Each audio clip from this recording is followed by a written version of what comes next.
Tell me about it. We save thousands in tuition. Now that's a smart way to start a 4-year degree. That's Metropolitan Community College. Knock out your gen eds in 2 years before transferring to a 4-year university. Get started at mccneb.edu/me. Classes start September 3rd. This is me at MCC. Prescriptions require an online consultation with a healthcare provider who will determine if appropriate. Restrictions apply. See website for details and important safety information. Subscription required. Price varies based on product and subscription plan. Hey guys, did you know there's a generic form of Viagra that works just the same but is 95% cheaper? And you can get it online at hims.com/joy. Through Hims, you'll get a free medical consultation to determine the ED medication that's best for you. Discreet shipping if prescribed, a 100% online process, and a range of treatment options, including trusted generic alternatives to the name brands, at up to 95% off.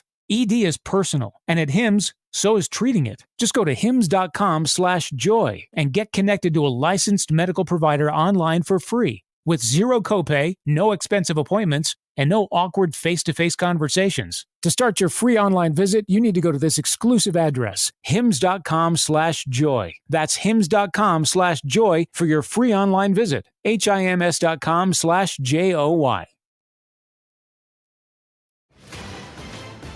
I'm Rhett Lewis with NFL Network Now on the Westwood One Radio Network. The 2024 NFL preseason kicking off on Thursday with the annual Hall of Fame game in Canton, Ohio. With starters from both teams sitting out, Brett Rippon threw 3 TDs to lead the Bears to a 21-17 lead before the game was suspended in the third quarter due to inclement weather. Meanwhile, in Los Angeles, Justin Herbert has been diagnosed with a plantar fascia injury in his right foot and is expected to be sidelined in a walking boot for at least 2 weeks. The Chargers are expecting the star quarterback to be ready for the regular season. In Tennessee, NFL Network insider Tom Pelissero is reporting that DeAndre Hopkins is expected to be out multiple weeks after suffering a knee injury during Titans training camp. And positive news in Cleveland, where Dante Foreman was released from the hospital on Thursday and will rejoin the Browns after suffering an apparent head and neck injury during practice earlier that morning. This has been NFL Network Now on the Westwood One Radio Network.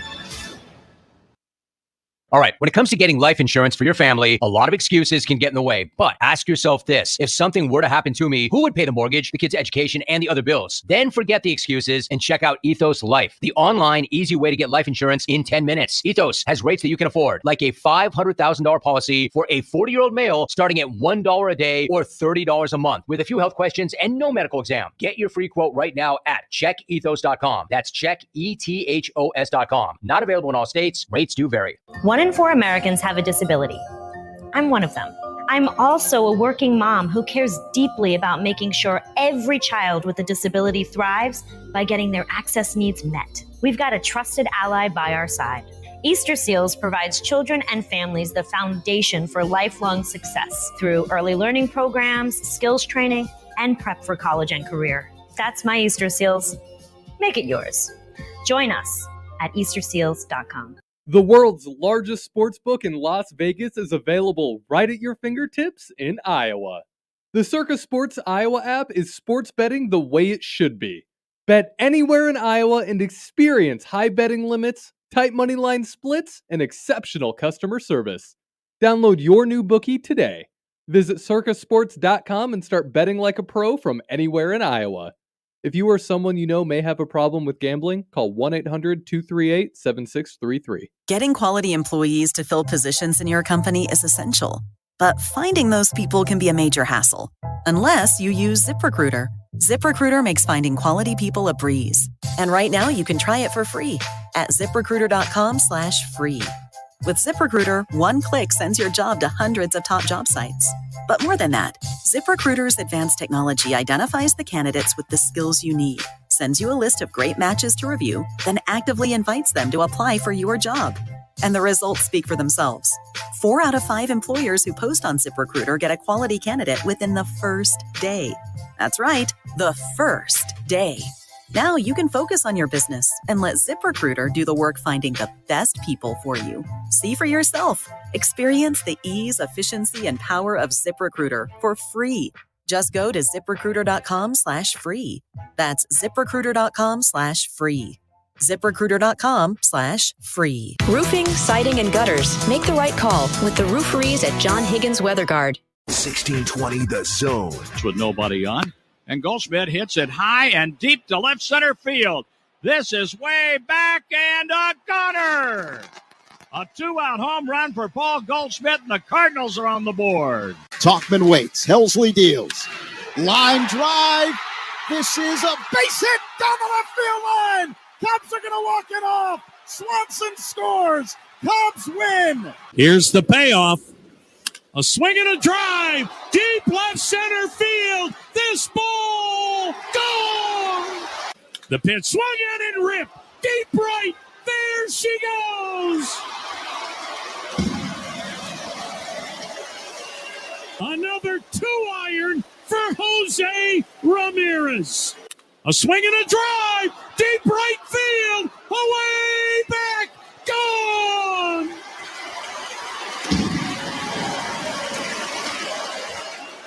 A 3-run majestic bomb to right by Bo Naylor. Here's the pitch. Pasquantino hits it high in the air, deep to right field. Perez onto the track, at the fence. It's out of here. First pitch, 3-run homer. And 3 batters into the game. The Royals lead the Tigers 3-0. The pitch.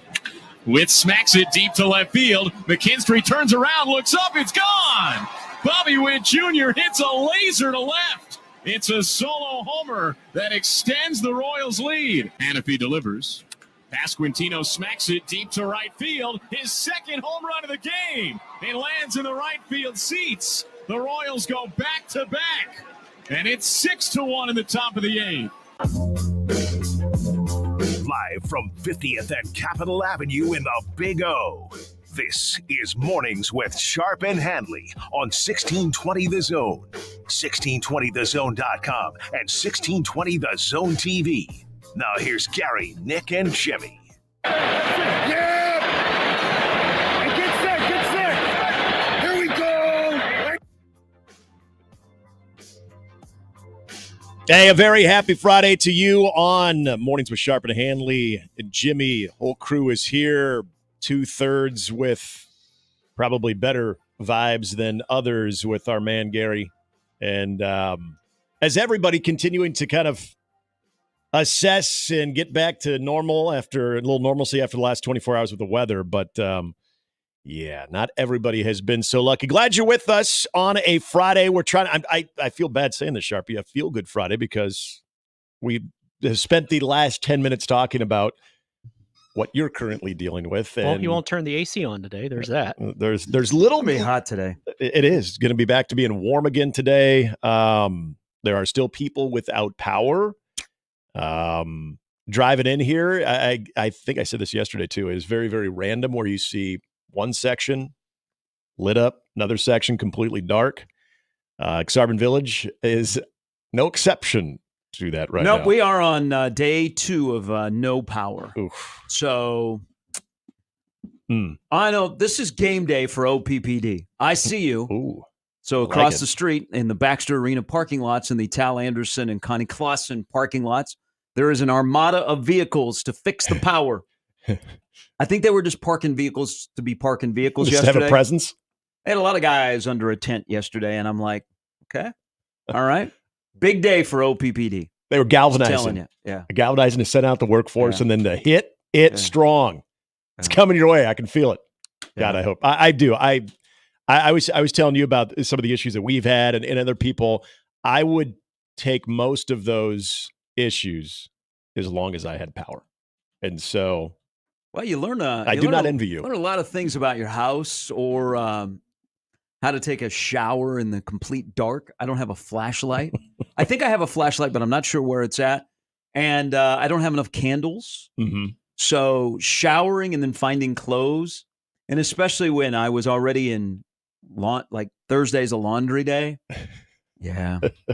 But there are other people that have worse problems. I'm just big day for OPPD. I like that though. Game day. It's game day. It is game day. They've got an armada of trucks. They got, I don't know. It just looked like they were just parking to be parking. Yeah, they have a presence. Yeah. Like, hey, we're here. Yeah. All right. So what are we doing? All right. So we're good. Apparently they have 330 crews on the ground today. Yeah. Okay. So I keep looking at the power outage map. It is 94,000. 74,000 in Douglas County. My neighborhood has not changed from day one, where it is the bottom, where it's 2,500, where it's dark purple. All right.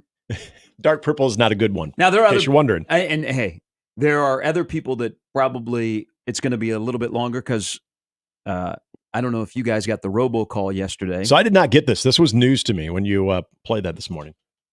So here's, for some reason, our neighborhood's a little bit older, being on the edge of where the racetrack used to be. I recognize the number. Yeah. So we've had a handful of power outages from the spring through the summer. Mm-hmm. And OPPD will do a robocall about, is your power back on? If not, call us. So I recognized the number when it came up yesterday. Yeah. And I'm like, I'm not answering this. I mean, it's not like Steve at OPPD is calling to say, hey, Gary, big listener of the show. You got your power back on? If not, we'll be over. Yeah, let me know.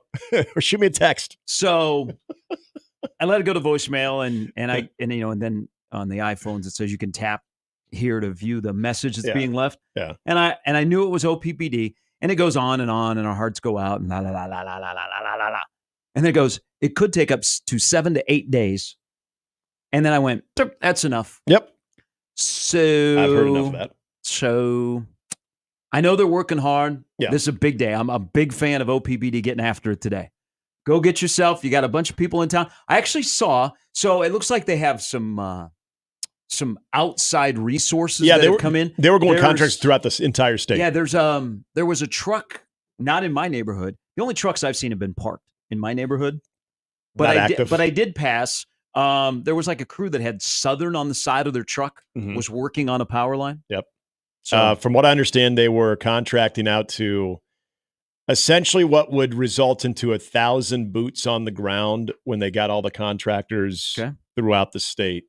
That was supposed to be happening. I listened to a little bit of the press conference on the news, and they had said it should be, most of those people should be in town and at work by today. All right, let's go. By this morning. Let's go. It's game day. So your game day prediction or assessment or declaration, if you will, I think could be an appropriate one. What I hope is that you go into the weekend with, what'd you say, 48 hours with the freezer? So we're already starting. I think we're done there. We're probably done there. Okay. Because it's a little bit damp now below the. You didn't. Please tell me you didn't just go grocery shopping before this happened on Wednesday. Oh boy, you did, didn't you? You have a full freezer. Yeah, boy. Of course you did. Mm-hmm. Of course you did. Should have By the way, bought the they ice do, cream. So I have this up on my computer. The power outage map they update in real time. Yeah. So now we're down to 94,855. The screen blinked, and I'm like, geez, the power can't stay on. Their website can't stay on. Okay. Yeah, they updated in real time. I was telling you about the story. This was crazy. So we've got people like yourself who do not have power, and then we have some people in random neighborhoods in Millard, in Old Millard, that have too much power. This was bizarre. There was a story last night of a guy who heard a buzzing sound. He thought it was his washer and dryer, and so he turned that off. He still heard the buzzing sound in the drywall, and was a little alarmed. He thought he smelled and saw some smoke, so he went ahead and called the fire department. And essentially, he and two other residents spread out in that area had the same thing, where there was too much power going into their actual home. So now we got not people who don't have power, but people have too much power. We got to find a balance. We got to find a happy medium here. I do own a generator in a different state. That would make sense. So if I make it where that to state Monday, would if I be. make it to Monday, that thing is coming north. Can you get someone to just ship it to you? Drive it up. Yep. I'll pay somebody. Yep. You got 25 hours. If you can haul it, go ahead. Man. All right. I am big day. Big It's game day. It Let's is. go. Focus. It is a big day. All right. We need support your line workers. Yes. And also stop giving out your phone number because nobody answers it there. Whatever they need, if they look like they need some water, whatever it does to keep the process moving. If you want to bring them maybe a sandwich, a sack lunch, so they don't have to stop and have lunch, they can eat while they're on the job, all those things. Keep it seamless, keep it moving, and let's get people's power back by today. by this afternoon would be great. But hey, by the end of the day, if we can get that number down below 25,000, boy, wouldn't that be great? Because I mean, in truth be told, and with more people on the way, what was it? We came on the air yesterday. It was 170,000 were without power. Would you say 94,000 now? Yes. Okay, so the people that run hotels in this town are going to be very upset if we knock that number down. That's true, because people in your situation, at some point, you're like, you know what? I'll give it 24 hours. All right, I don't have any power left. I don't know. Can I expect anything to change throughout the weekend? So maybe I do need to check into a hotel. I'm sure a lot of people were doing that. So if it's not restored by today, I would assume, there'll be an influx there. That and also housing the contractors that are making their way into our fine city. Could I make that as an insurance? Like if I have to check into a hotel? I think so. Make an insurance claim? Yes, you should be able to. All right. Thank you. There are several insurance policies that, yes, if you are essentially uprooted or your home is unlivable, and I would assume at that point when you go so long without electricity that would be the case, that yes, you should be reimbursed for. It's unlivable because stays. Try showering when it's dark. Actually, try going to the bathroom. See, that would be more challenging. I think I'm a vet of where I know where it's at. Yeah, and plus you can do it by sound. Well, yeah. Once you don't hear the water, you're oh no, where'd that go? Then you'll find out when the lights come on. All right. Thank you. Thank you for indulging in my third world problems. I know. On a day that Los Angeles is now an official Big Ten city. Yes. Yes. See, today is kind of a big day because, we got day 3 of Nebraska football fall camp going on. Tomorrow is the big showcase practice. You can get there by 5:30 is when the gates open. Practice starts at 6:30. They need more people. You also got, as Gary just mentioned, it is the official day of USC, Washington, Oregon, and UCLA, probably in that order. Actually, Oregon, go first. But that are now official members of the Big Ten. So I don't know. I saw yesterday BTN was doing a lot of different, there was some replay of Big Ten Media Days. There was also they had some features on Big Ten Olympians that were going on. I am curious if today will be that day that we assumed they'll have a USC block, an Oregon block, a UCLA block. Yeah, isn't the bus tour out on the West Coast? Yep, today? I think it's starting there. Campus Eats is doing a West Coast version today. And then everybody is going to live forever on a boat in the sea. You know, the thing about that song, and I got some thoughts, because the way that the Big Ten at midnight rolled this out, we got to have some speaks. But today, so the tease as they go all in on the 4 joining the Big Ten is the day they unveil the new Maps commercial. Yes. So I don't know when they're going to do it, but it should be today. It is. They've said during their coverage they're going to reveal it today. But there is something about that song because we have added a couple of schools that actually have access to the sea. Mm-hmm. So we have more teams in the conference that can get to the sea. So the song now kind of makes even more sense. You want to be really nerdy about the Big Ten, about the addition of the 4 teams? Yeah. I went down this nerdy rabbit hole. You know, one of the quirkiest things about the Big Ten Conference, and with all of the additions, from Nebraska to Maryland to Rutgers to Washington, Oregon, UCLA, and USC, do you know that you have to go deep into the alphabet before you get the first Big Ten school? This is what you do when the power is out and you're trying to preserve. Once you get to I. Yeah. You got to go all the way to I. Illinois is the first listed alphabetical Big Ten school. There you go. Don't you guys wish that the power would go out of my house more often so I would wander down these rabbit holes? These are like deep thoughts by Jack Handley. For people wondering about the C part, would you like to read or sing the lyrics? I mean, I have them in front of me, but it is "I want to live forever on a boat out in the sea." So this is a significant day for the song too, of "Silver Lining" by the Guards. I would rather build a home for you and me. Well, I want to touch a silver lining. We'll be shining everywhere. I want to live forever, and I don't care. There it is. Yes, it's a great one. I have it on a playlist. It gets a reaction, though, anytime it's played. So you have it on a playlist? Oh, it's on a playlist. I have, it's in my music library, and so when I hit it on random and say maybe I'm golfing with the speaker on, or it's just on, and somebody who is familiar with college football, they hear that, and the immediate reaction is, and it's not like they're impressed. It's is that the Big Ten song? Yeah. Yes, it is. And I'm waiting for them to be like, oh, what's it called? Or, oh, that's cool. They're like, why do you have that? Like, I don't know. It's a good one during the offseason to have. So would you guys consider the Big Ten in the Central Time Zone or the Eastern Time Zone? The league office is in Chicago. Yeah, today is in the Central Time Zone. Yeah, I'm still Central Time Zone guy. So at midnight Eastern last night, they put out the official welcome to the Big Ten. What song do you guys think that the official Big Ten Conference Twitter handle used to welcome the four into the Big Ten? Welcome to the jungle. Nebraska's Tunnel Walk music. Oh, serious. That is going to be where you said Nebraska's like Killigan's? Really? Yeah, that was to welcome the four teams into the Big Ten on the Big Ten Conference social media site. That is the song they used.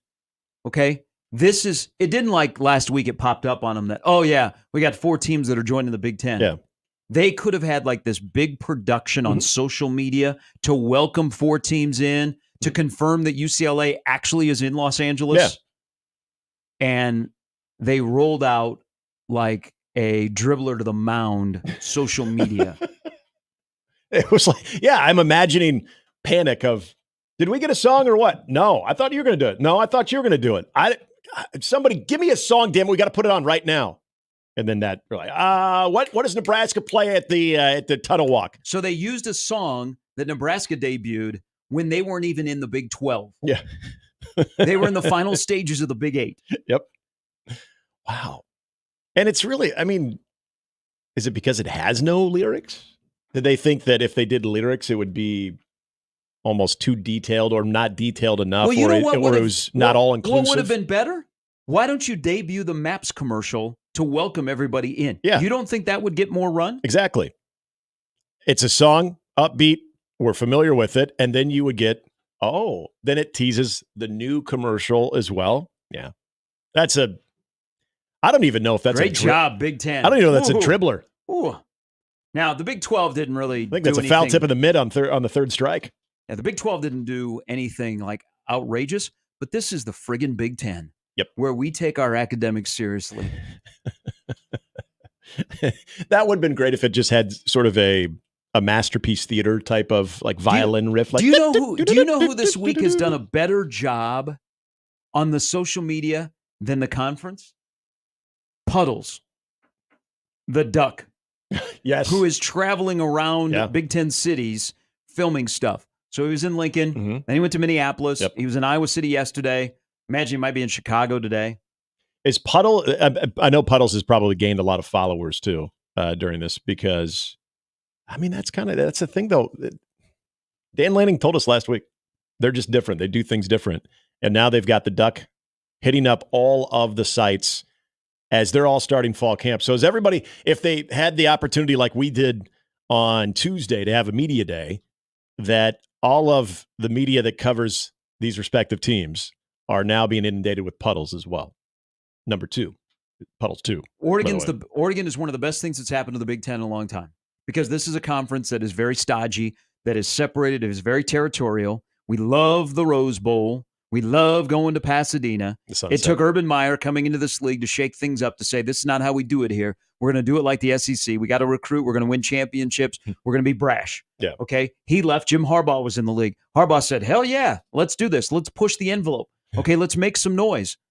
And then Harbaugh is gone. And all of a sudden the league could be looking at, and then Oregon comes in, and Oregon is not afraid with a brand to push the envelope and to push the brand and to make some noise and to, quote unquote, ruffle some feathers. Now, how long that lasts, because they got to back it up with success on the field. But do schools go, nah, I don't care? Or do they get agitated and they're like, game on, I love it. You know what? I think the Ohio States and the Michigans get riled up by Oregon. I think schools that are on the cusp, like a Nebraska and an Oregon, could be partners. Nebraska doesn't have the brand, so to speak, of what Oregon has, but they have a coach who, if he adds some success, could have a little swag surfing where he might run it up a little bit. So Nebraska and Oregon actually could be good partners against the Michigans and the Ohio States that would like this conference to remain stodgy. Yeah, stodgy, lockstep. You do things the way that we've always done them. That's just the Big Ten way. Yeah, everything's in lockstep. Do things different. Urban Meyer coming in was great because Ohio State had success, but not the success that they wanted. He came in and he said, this is how we do it in the SEC. Okay, we got to recruit. We got to cheat. Okay, we're always pushing the envelope. And we got to be brash. And we got to be afraid not to take swings and go big. And what did he do at Ohio State? He was successful at Ohio State. It brought attention to the league. It brought a championship to the league. The most recent before last year with Michigan. So Oregon comes in, and the one hesitation I have about Oregon is Dan Lanning in big games. The two of the worst big game coaches happen to have the two best teams going into the season in the league, in Ohio State and Oregon. And now, James Franklin. I was going to say James Franklin's raising his hand too. But Oregon and Ohio State are right up there. Yeah. So that's my hesitation on Oregon. But you know what? They don't run away from the fact that Nike has a lot of money. They have a coach who has got some swag surf in him. And I love it. Some schools will respond and they're like, game on, Oregon. Others will be like, man, we can't even compete. So you go do what you do from afar. We'll cheer you on. Well, and okay, this is now you got me thinking of we are creating a relationship right now at 6:29 in the Central Time Zone in Omaha for the Big Ten. We are creating a mutual partnership between Nebraska and Oregon. So I'm going to take your point and go a little bit further with it. So even though Nebraska's first year in the Big Ten, by the standards that it was going in at that time, was somewhat rocky. It was a Bo Pelini-led team, so you still had 9 wins.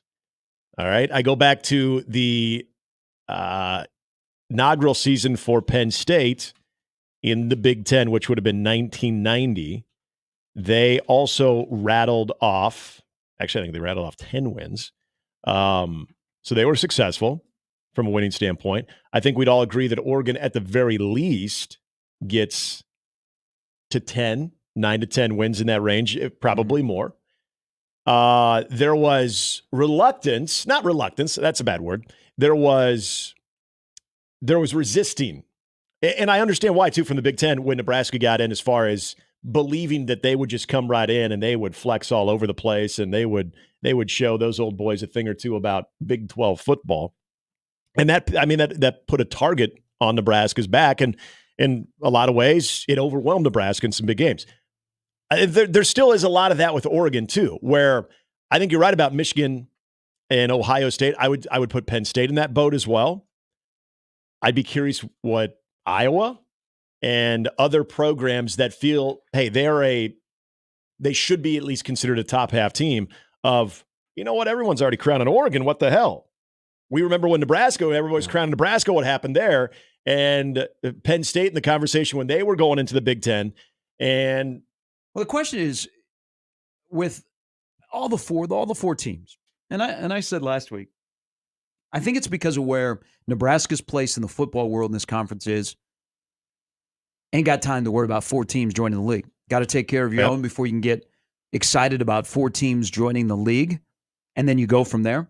Is of the 4 teams that are joining, and this is across the landscape of the 14 that they are joining with, how many fan bases, including this one, go, oh, I'm great because we're going to either renew a rivalry or begin a rivalry? Like the thing with Texas, like Texas joining the SEC and even Oklahoma joining the SEC, it makes sense because there are some rivalries that were dormant because of, Big 8, Big 12, or Texas getting out of the Southwest Conference and going to the Big 12 is they had, and more Texas than Oklahoma, I should say. They had some rivalries that were dormant, like Texas, Arkansas. They would play periodically, but not on a regular basis. Of course, Texas A&M. So you get a chance to renew those. So I can see why you're fired up for that. There's really, with 4 teams joining the Big Ten, Nebraska doesn't have really a built-in rivalry. They have played all 4 somewhat on a regular basis. Oregon was just a home and home in 15 and 16, or 16 and 17. But they have a history with UCLA. They have a smaller history with USC in the Callahan Washington home and home. And they regularly played Washington. So do you get excited about, we can renew those rivalries when Gaston Green and Troy Aikman were playing against Nebraska and Steve Taylor was running all over the Rose Bowl. Right. But how many schools around the country go, oh, yeah, now it's a chance? Like when Ohio State and Oregon played that home and home, where Oregon went into Columbus and beat them, I think people got excited. Yes. That was a good, and now I think we're going to get more Oregon, Ohio States down the road because that's a nice little rivalry of two programs that should be at the top. I would agree with you. The Oregon, in fact, I think when Oregon and Washington, even when we started getting the rumors of that, and you knew that it was just a matter of a formality that it was going to happen, I feel like that was USC got the first billing when it was USC, UCLA for obvious reasons. Then once Oregon and Washington were in the fold, it actually created a backseat effect for USC where they were overshadowed by that because of that matchup right there that you just mentioned. Because of Oregon, Ohio State, I think a lot of people looked at that one, even with Michigan obviously trending in the right direction to where they were not only going to be able to beat Ohio State, but they could potentially compete for a national championship, that it was still looked at as Ohio State. Because this might be a conversation for another day. I'm going off track here. That I still think there's reluctance to believe Michigan is going to have that sustained type of success that Ohio State has shown that they can, at least to the level where they are always a national championship contender year in and year out. But we'll see. That's on Sharon Moore. But getting back to Ohio State, Oregon, I think there's that belief that Oregon in a Big Ten, where they're going to be forced to do a little bit of adapting, even though they bring in a much more physical blueprint and identity than what most Pac-12 teams, any other Pac-12 team would, other than maybe Stanford back in the day, that there's going to be that element. Yet, well, let's just call Oregon what they appear to be, because they're led by a former SEC guy in Dan Lanning. They look like an SEC team. Just like, as you mentioned, Urban Meyer built Ohio State into an SEC team. So if there are two teams that currently reside in the conference that reflect that, the two SEC looking teams, that's those two. So between those two fan bases, I know they're chomping at the bit. This isn't going to take anything away from Ohio State and Michigan. That'll never go away. But it's kind of crazy to think that from a competition standpoint, for two teams that won't play every year, that this actually could be the one that a lot of those fan bases are circling more so than they have. And that's good for the conference. It is. But you're right about Nebraska. There's nothing about, oh man, maybe we can get that thing going with Washington again. Because back when, in the early 90s, when Nebraska was playing Washington, Washington goes to a national championship. You have some significance on not necessarily the outcome of that game, but when those two teams met, the types of seasons that they had. I don't think anybody looks at it, because you're right. It is where Nebraska fits into that now 18-team league, as opposed to who do we now set our sights on right now? Worry about our schedule.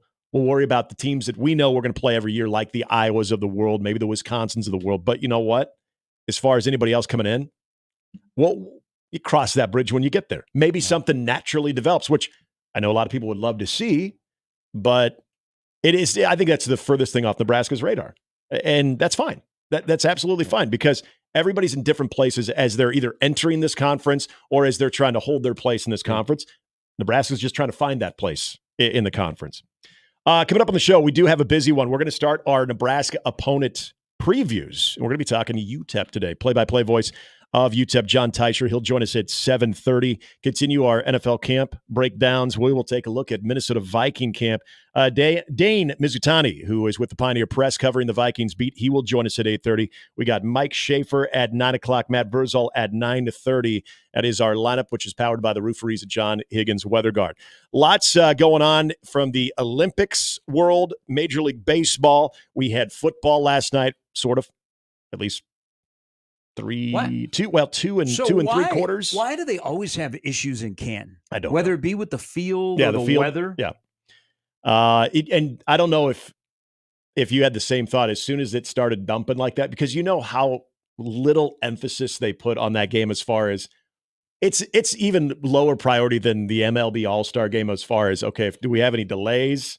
You're at the infancy of camp right now. We're not going to keep these guys longer than we need to. As soon as it started dumping and they kept showing the radar, I'm like, yeah, this ain't happening. I don't even know why we're in a delay right now. All it did was allow them to talk to more Hall of Famers. Then we got the Julius Peppers interview. And so they were still able to hit, I think, what the broadcast wanted to hit, and that is the interviews of all of the Hall of Famers, tell the stories that needed to be told. Hell, at one point, they had to bring in Kevin Warren and Ryan Poles to fill time during the delay. They're like, all right, we got all of our interviews in. Who else wants – anybody want to talk Kevin Warren? Hey, you know what? Kevin Warren will talk on that for him.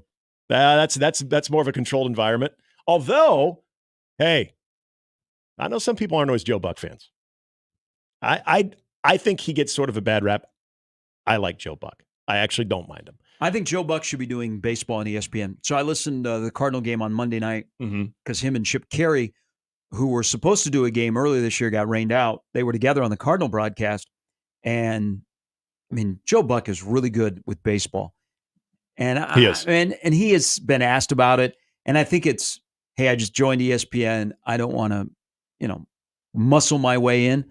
But listen, if you had Joe Buck doing Sunday Night Baseball, that'd be a big deal again. Yep. Instead, you have somebody doing Sunday Night Baseball that is above them and they can't meet the moment. I wish he would be back to doing baseball on ESPN. Maybe that comes.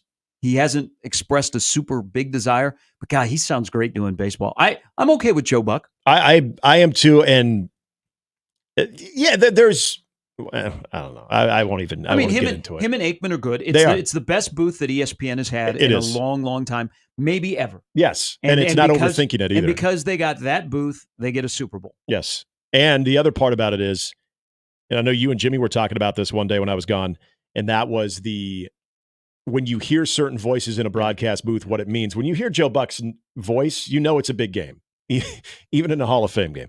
But what I appreciated Joe Buck doing, because based on everything that I'm following in Chicago, between the politics behind it, of the Chicago Bears' new stadium plan, that it is not the easiest thing to necessarily get into. And Joe Buck, right out of the gate, went right there.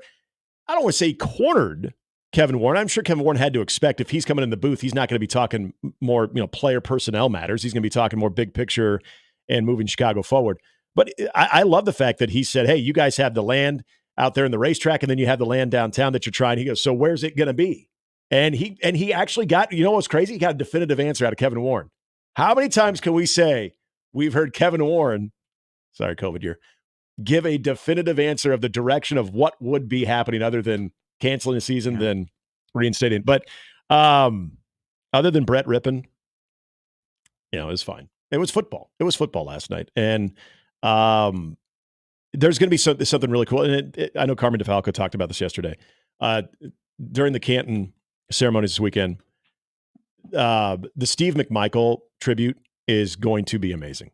And I remember when Walter Payton was enshrined. Walter Payton is my favorite athlete in any sport, anybody that I've ever rooted for in my life. Walter Payton is at the top of the list for me. I got emotional with Walter Payton, and rightfully so. And his son Jared Payton still telling his story. But then there was a interview this week with Jared Payton and Tom Waddle about Steve McMichael. Maybe one of the coolest things I've ever heard. And so that was a sort of a primer of what it's going to be. And because you guys are both big football guys too, so you don't have to be a Bears fan to appreciate that story. And the fact that he's battling for his life for Lou Gehrig's disease.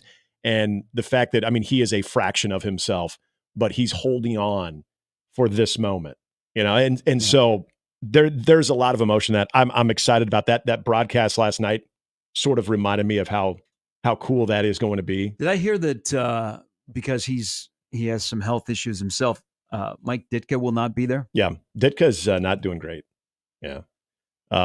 Singletary, essentially from what I've understood, all of the teammates, and some are no longer with us, like Dave Dewerson, but all of his teammates, from what I understand, are going to be there.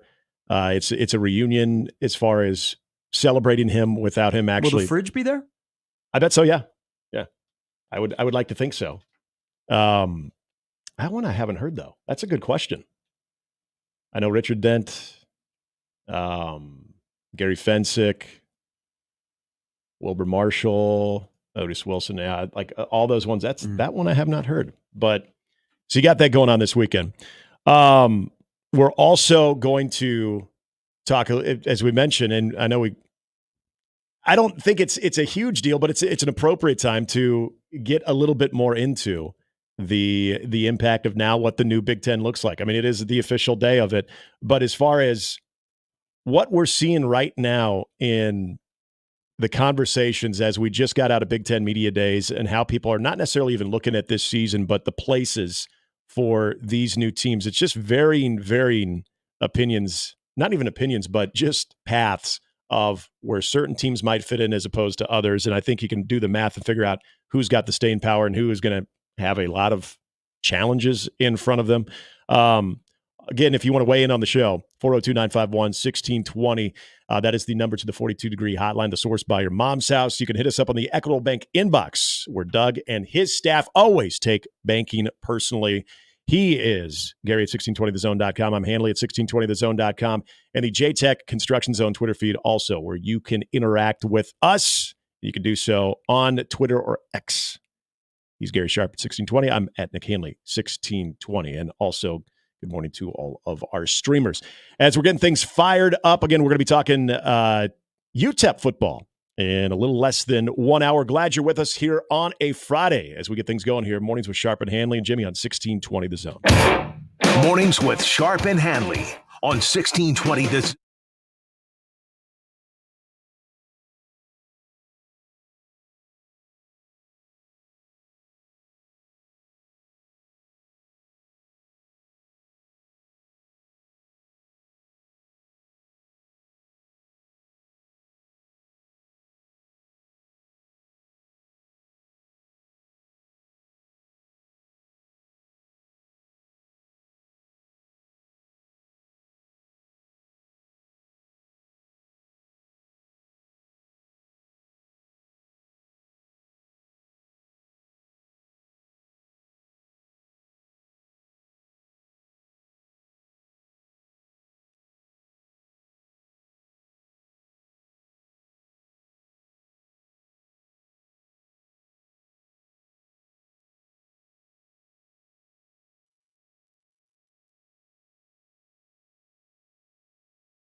Hey, hot take before we get to 7 o'clock. Xander Schauffele, much better golfer than Scotty Scheffler?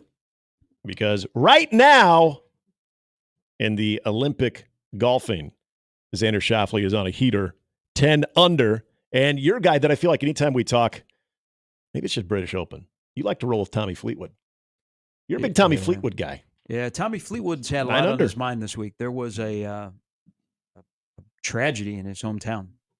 Sorry to bring the show down. Jesus, man, come on. Beat this. So baseball and softball is going to come back to the Olympics in 28 when they're in Los Angeles. Mm-hmm. And there's a lot of discussion about, will Major League Baseball shut down and allow Major League players to participate in the Olympics? I don't foresee that happening. No.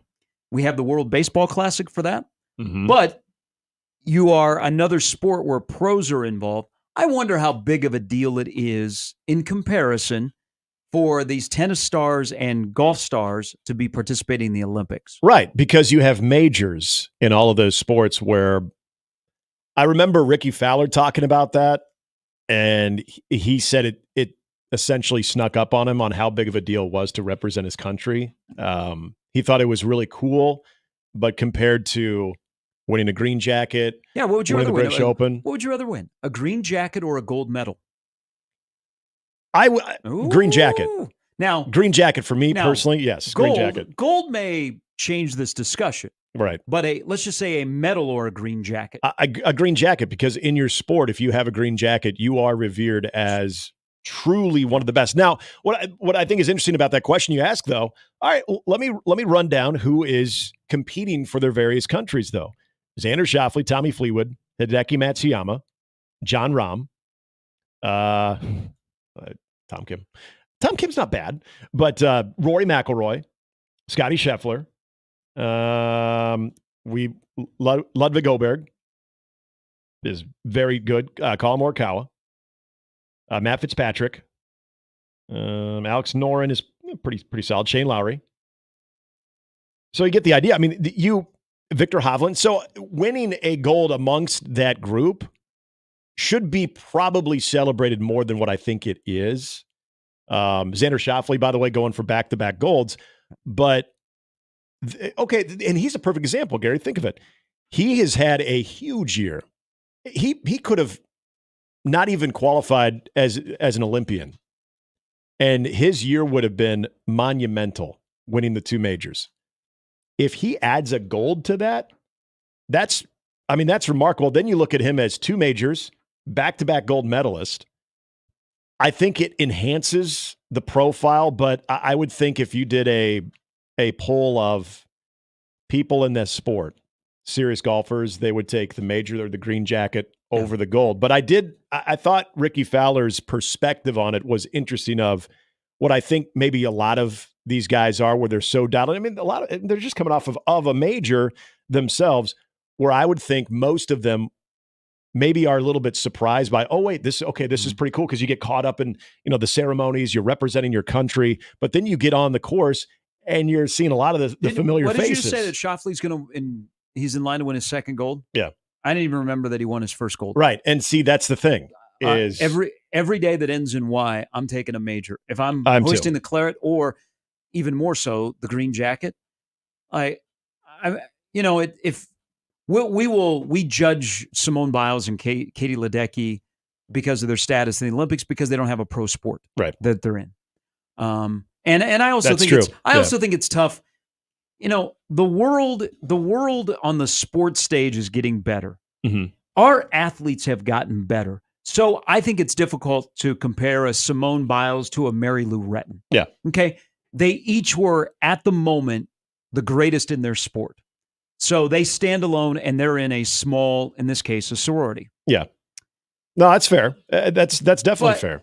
But when it comes to, like the pro athletes that are playing, we always joke that there's Olympic mellow. Mm-hmm. Did Carmelo Anthony have better success playing in the Olympics than he ever did in the NBA? Right. Well, he was really good in the Olympics, but he wasn't bad in the NBA. I mean, a nice NBA career. But when you're thinking of LeBron James and the comparison, because I don't know if you've heard this before, but people like to discuss on this app LeBron or Jordan. It's kind of new. It just started recently. I've never heard of this. Do you ever into the conversation of the GOAT? talk about their gold medals? No. Okay. Nope. It's all about the rings. It's not about the medals. And you're right about the thing about golf that I think it would do is it would only enhance your resume. But say you never won a major, but you won a gold medal or two, you're not even going to crack the top 25, if even top 50 of golfers in your generation, if you don't have that at least one major. That's the one that defines you. Just like when we go MJ, LeBron, okay, we count rings. Yeah, why is golf and tennis in the Olympics? I don't know. It's one of those things that, especially how you have in golf, it's interrupting the season. I mean, yeah, there's still, I think, an event going on, but everybody, this is essentially the All-Star break for the golf world before the FedEx Cup playoffs begin. Is cool. I could maybe go to some obscure event that the PGA is hosting and try to earn a little cheddar, or I can spend some time resting up, getting ready for a stretch, which I believe starts in Memphis with the FedEx Cup, and you get going from there. So yeah, I mean, it's essentially it's an all-star break. I don't necessarily know why it's needed in the Olympics from the standpoint of those are two sports that this probably ranks. Let's play pool. Let's have billiards in the Olympics. Let's have bowling in the Olympics. I thought they did have bowling in the Olympics at one point. I think they've had everything. Yeah. And they continue to. By the way, got really into handball again yesterday. There was some good handball going on. There was some good 3x3 that was in a rain delay. By the way, they did have rain yesterday. So they had to wait. It got interrupted. People still play racquetball, or has pickleball killed racquetball? I think pickleball killed tennis and racquetball. Pickleball will find its way in the Olympics. Yes. It's, in fact, I assume it'll definitely be a summer game. Gosh, could it be as early as 28? Could they? I think the sports that are in the Olympics in 28 have already been announced. Okay, they're announced. Okay, then give me pickleball in 32. Pickleball will be in 32. In fact, I guarantee it. It's too big of a thing, and people are getting very dedicated to it. In the U.S., they are. Apparently, internationally, pickleball has not taken off like it has in the U.S. Okay. That's okay. We'll dominate. Yeah, you got time. I mean, there's sports that other countries play full time. Yeah. That they dominate us. We'll just take the pickleball to the Olympics. It is only a matter of time. It is. But probably, 2032? Yep, 2032. Okay. Put it on the board. I guarantee it. We will have pickleball in the Olympics, and there'll be a strong dedication to it. It's much more than a craze now. People are actually, oh, yeah, how's your backhand? How's your forehand? Oh, yeah, what's your serve like? And there's a lot of different terminology that I still don't know about it. In your kitchen? When we play. Yeah, the kitchen. You got to be in the kitchen. A lot of weird things about it. But, I mean, half the stuff I'm watching right now, like, I didn't even know you could do that and get a medal for that. Like, I will say this. This is the year of handball for me, of trying to understand the sport, kind of entertaining, trying to figure out when you actually have to dribble compared to when you could just roll around, and then almost calling out. You have the 3-man weave up top. Oh, it's wild. It is wild. Hey, real quickly before we get to an update with Jimmy, I forgot to mention this yesterday, where we can play this game a lot now, I think, where Gary was right and Nick just nodded his head. You predicted Vegas Big Ten tournament coming soon. Oh, that was made official on Wednesday, that the Big Ten basketball tournament will be going to Vegas in 2027, women's and men's. And then you get Detroit in the mix in 2028. It's not bad. Yeah. I mean, they got a Little Caesars Arena is not bad. Mm-hmm. They've really upgraded that area. I like it in Indianapolis. I think it is very convenient in Indianapolis. I don't like them separating the men's and women's tournament. Yeah.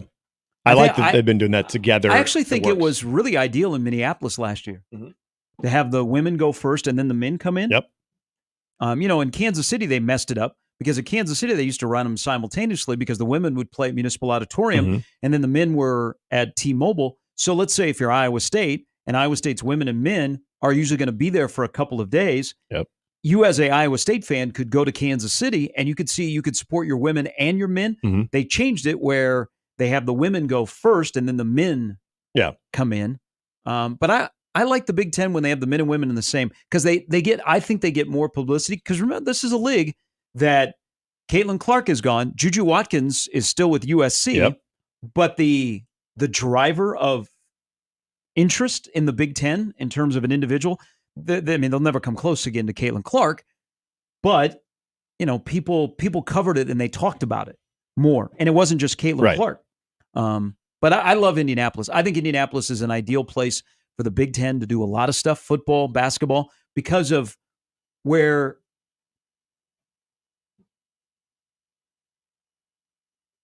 is somebody leaving? Someone must be leaving. Is Craig leaving? Hold on here. Let me finish this thought, and then I'll explain what we just saw on TV. Okay.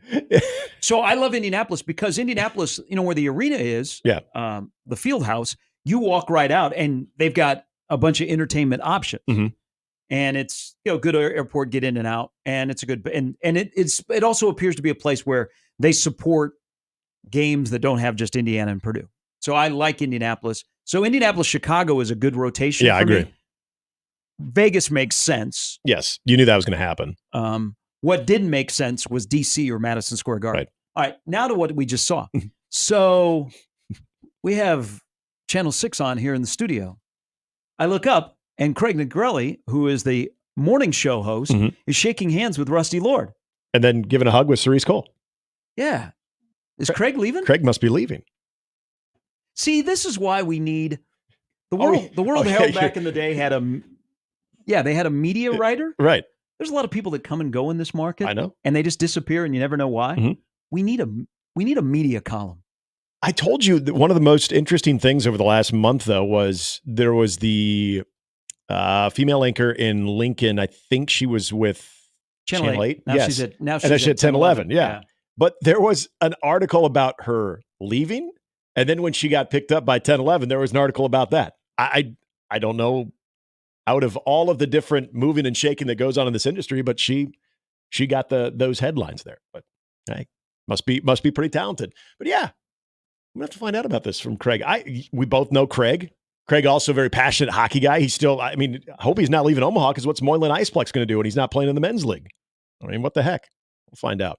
Coming up, we got an update with Jimmy. We're going to be talking UTEP football at 7:30. John Teicher, who covers UTEP, will join us also 8:30. Going to talk some Vikings camp with Dane Mizutani of the Pioneer Press. We've got Shafe and Vers all ahead as well here on this Friday. It's Mornings with Sharp and Handley and Jimmy on 1620 The Zone.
Too bad I couldn't share my Jerry Burns quote that I just had right now. What a great man. Great man. American philosopher Jerry Burns. Kids, look it up on YouTube. It'll brighten up your day. What'll also brighten up your day, the Ortho Nebraska Antlers. This is the team from Elkhorn. They won 9-3 over DC Electric, not from Washington, but from Bellevue West in the American Division Class A tournament final. The victory boosted them. I got way too excited there. But good for them. 32-10. Most importantly, they go to the Central Plains Regional in lovely tropical West Fargo, North Dakota next week. Before heading north, they will just stay and they'll play Papio South to determine the state champ. They'll do that Saturday at Elkhorn. Game time to be determined. Going to be an outstanding weekend. Hot, but they just said not as humid, so enjoy. That's not sarcasm. Enjoy it. No, It'll be it really is. nice. It In feels fact, comfortable. It'll be decent tomorrow night for the practice deal. But people are encouraged to go. Give Fundraiser. them your money. It will help buy players so that your team will be good. I don't see a problem in any of this. What a world we live in. I think it's a great idea. Fundraiser to buy more players. Yeah, exactly. Go to practice. The Southwest Conference was ahead of its time. Nebraska volleyball is picked as the number one team in the Big Ten preseason poll. Now a 74-team conference. No surprise there. They're still good. They returned 10 players from last season's championship appearance team while adding one of the top transfers in the nation at 6'5" outside hitter Taylor Landfair, the Big Ten Player of the Year in 2022 while she was a Gopher. Nebraska also gets back Lindsey Krause, who was on pace for an All-American season last year before an injury. So she's good too. They were 33-2, and they were a national runner-up. ABT, right? The top 8 teams in the poll, all voted on by league coaches: Nebraska, Wisconsin, no surprise, Penn State, Purdue, Minnesota, Oregon, Southern California, UCLA, DeVry, the University of Phoenix, and Southern New Hampshire University. The Storm Chasers drop a third straight game to Rochester, 7-3. They're just bored now. They're good. They'll be in the playoffs. It's their 6th loss on a 2-week road trip. Series continues this evening at 5:45. Hey, this will be celebrated by some people who work here, sort of. Mike Trout suffered another meniscus tear. His surgically repaired left knee. He will not play the remainder of the season. Yet another crushing development for the generational superstar, and a positive development for somebody here who's being vindicated at our station. I'm not agreeing. I'm just saying. I'm just stirring. That's all. I really Injury and bust are two completely I don't give two blanks either way. I just stir. Mhm. In a post to social media, Trout wrote that an MRI a day earlier showed a tear in his meniscus that will require surgery again, ending his hopes of returning this season. All right, positivity time. Football was back last night. People ran into each other. People knocked the crap out of each other. It was great for 2.5 quarters. The first 2 kickoff returns under the NFL's new rules look a lot like kickoffs of the past during the Bears' 21-17 weather-shortened win over the Texans in last night's Hall of Fame game. I'm all for weather-shortened games during the preseason. Texans wide receiver Steven Sims, hey, I know him, took the opening kickoff 21 yards before he was tackled at the 26-yard line, which is a yard beyond where offenses began their drives after a touchback. No reports on if anyone ended up in the Case IH red zone. After Houston took a 7-0 lead, Texans kicker Kaimi Fairbairn, who was on my fantasy team next year, obviously you don't care, sent a kickoff to Bears wide receiver Tyler Scott, who generated an identical 21-yard return. So it's like the Spider-Man meme. They all pointed at each other. And you heard that right. The Bears win a storm-shortened 21-17 game in a classic that I'm sure they'll replay on the NFL Network for years to come. Now, Nick's talking Super Bowl. At the Olympics, swimmer Tamara Pataka collapsed at poolside Friday morning. That's today after a qualifying heat of the women's 200-meter individual medley at the Olympics. In fact, Jake Taylor's wife, I think that's what she did. Medical staff rushed to assist her from Slovakia and carried her away from poolside on a stretcher. It was like soccer. They just got that old Lynn Army Westland thing. Yeah. Got a girl named Lynn Westland working here. Had to defend her honor. Hello, Kyle Sheet Metal. Sorry. Oh, no, it's okay. She was seen with an oxygen mask. The venue's media manager said she was conscious under medical assessment. Other details of her condition were not immediately known. Good thing she's not a horse. She might have been sent to the glue factory. Finally, the Americans now own 38 medals, 9 gold, 16 silver, and 13 bronze. But the stat that you all want to know, there's a 12-way tie for last place with 1 medal. And those wonderful nations are Ecuador, Serbia, Slovenia, Argentina, Tunisia, Mongolia, Fiji, Portugal, Egypt, Tajikistan, Slovakia, and Austria. Good luck. We're all counting on it. Hey, doesn't it seem like the kickoff rules that debuted last night, we're going to be explaining these all the way up to the Super Bowl? Yeah, because and then during the Super Bowl. Because remember, you had a penalty last night too, where you have to stay basically like it's a line of scrimmage where if you I didn't hear exactly what they called as far as the penalty, but it was essentially like illegal motion or offside, not offsides, but like procedure, because the guy in the return team, this was when the Bears were returning, he moved before his return man actually touched the ball. And then you've got the little zone there between the goal line and they highlight that in green. So now we got the first down marker. Then you've got the kick zone. I'll just be like, did we score? All right, where's the ball? Well, the one thing it's very weird looking. It's interesting. So I love the idea of the 12th man being on the field to hold the kickoff. Yes. And then they have to get off the field. Yep. You know what they should do? They should have the mojo guy. They should have like a season ticket holder. There you go. Yeah. That's a great idea. There you go. Like, fan of the day gets to be the 12th man on the field to hold the kickoff, and then they sprint off the field. Yeah. Big ass beer gut walking in there in a Mike Tomczak jersey to hold the ball. Do you guys remember when you were young, though, when anybody tried to kick the ball and you were holding it, you would always cover the lower abdominal region? You don't have to worry about that. If you're doing this in a pro game or even a college game, no one's going to kick you there. So I don't even get why you'd shy away from that. I always wanted Charlie Brown to kick Lucy in the girl junk to get her back for pulling that football. That would be very 2024. No, actually, it wouldn't be. No, that wouldn't. He'd that be wouldn't canceled. That wouldn't fly right He now. has a rough life. He has 2 hairs on his head. About Nebraska volleyball. So Wisconsin's going to be better. Texas is going to be better. Stanford's going to be better. This will be a really, really deep at the top year. So the goal for Nebraska, one of the things that they are trying to achieve is to make 3 different trips to Louisville. Yeah, because you got the opener. They play Kentucky at the Yum Center. Then they play an actual true road game at Louisville. And then the Final Four. And then the Final Four is at the Yum Center. Yep. They are trying, that is a goal, is to play in Louisville 3 different times. How many people A lot of delicious do chicken. you think try to make that as a life goal within a year? Like, hey, you know what? If we can go to Louisville 3 times this year, that'd be really, really good. Small town Kentucky people. Well, so, okay. I've been there a couple of times. I've never been, so maybe I'm speaking out of turn on this one too. I've heard it's nice. Okay. I've heard people have been mixed. I haven't spent an abundance of time. Like I've done the touristy things. I've gone to the minor league stadium. I went to the Louisville Slugger Museum. I drank a bunch of bourbon.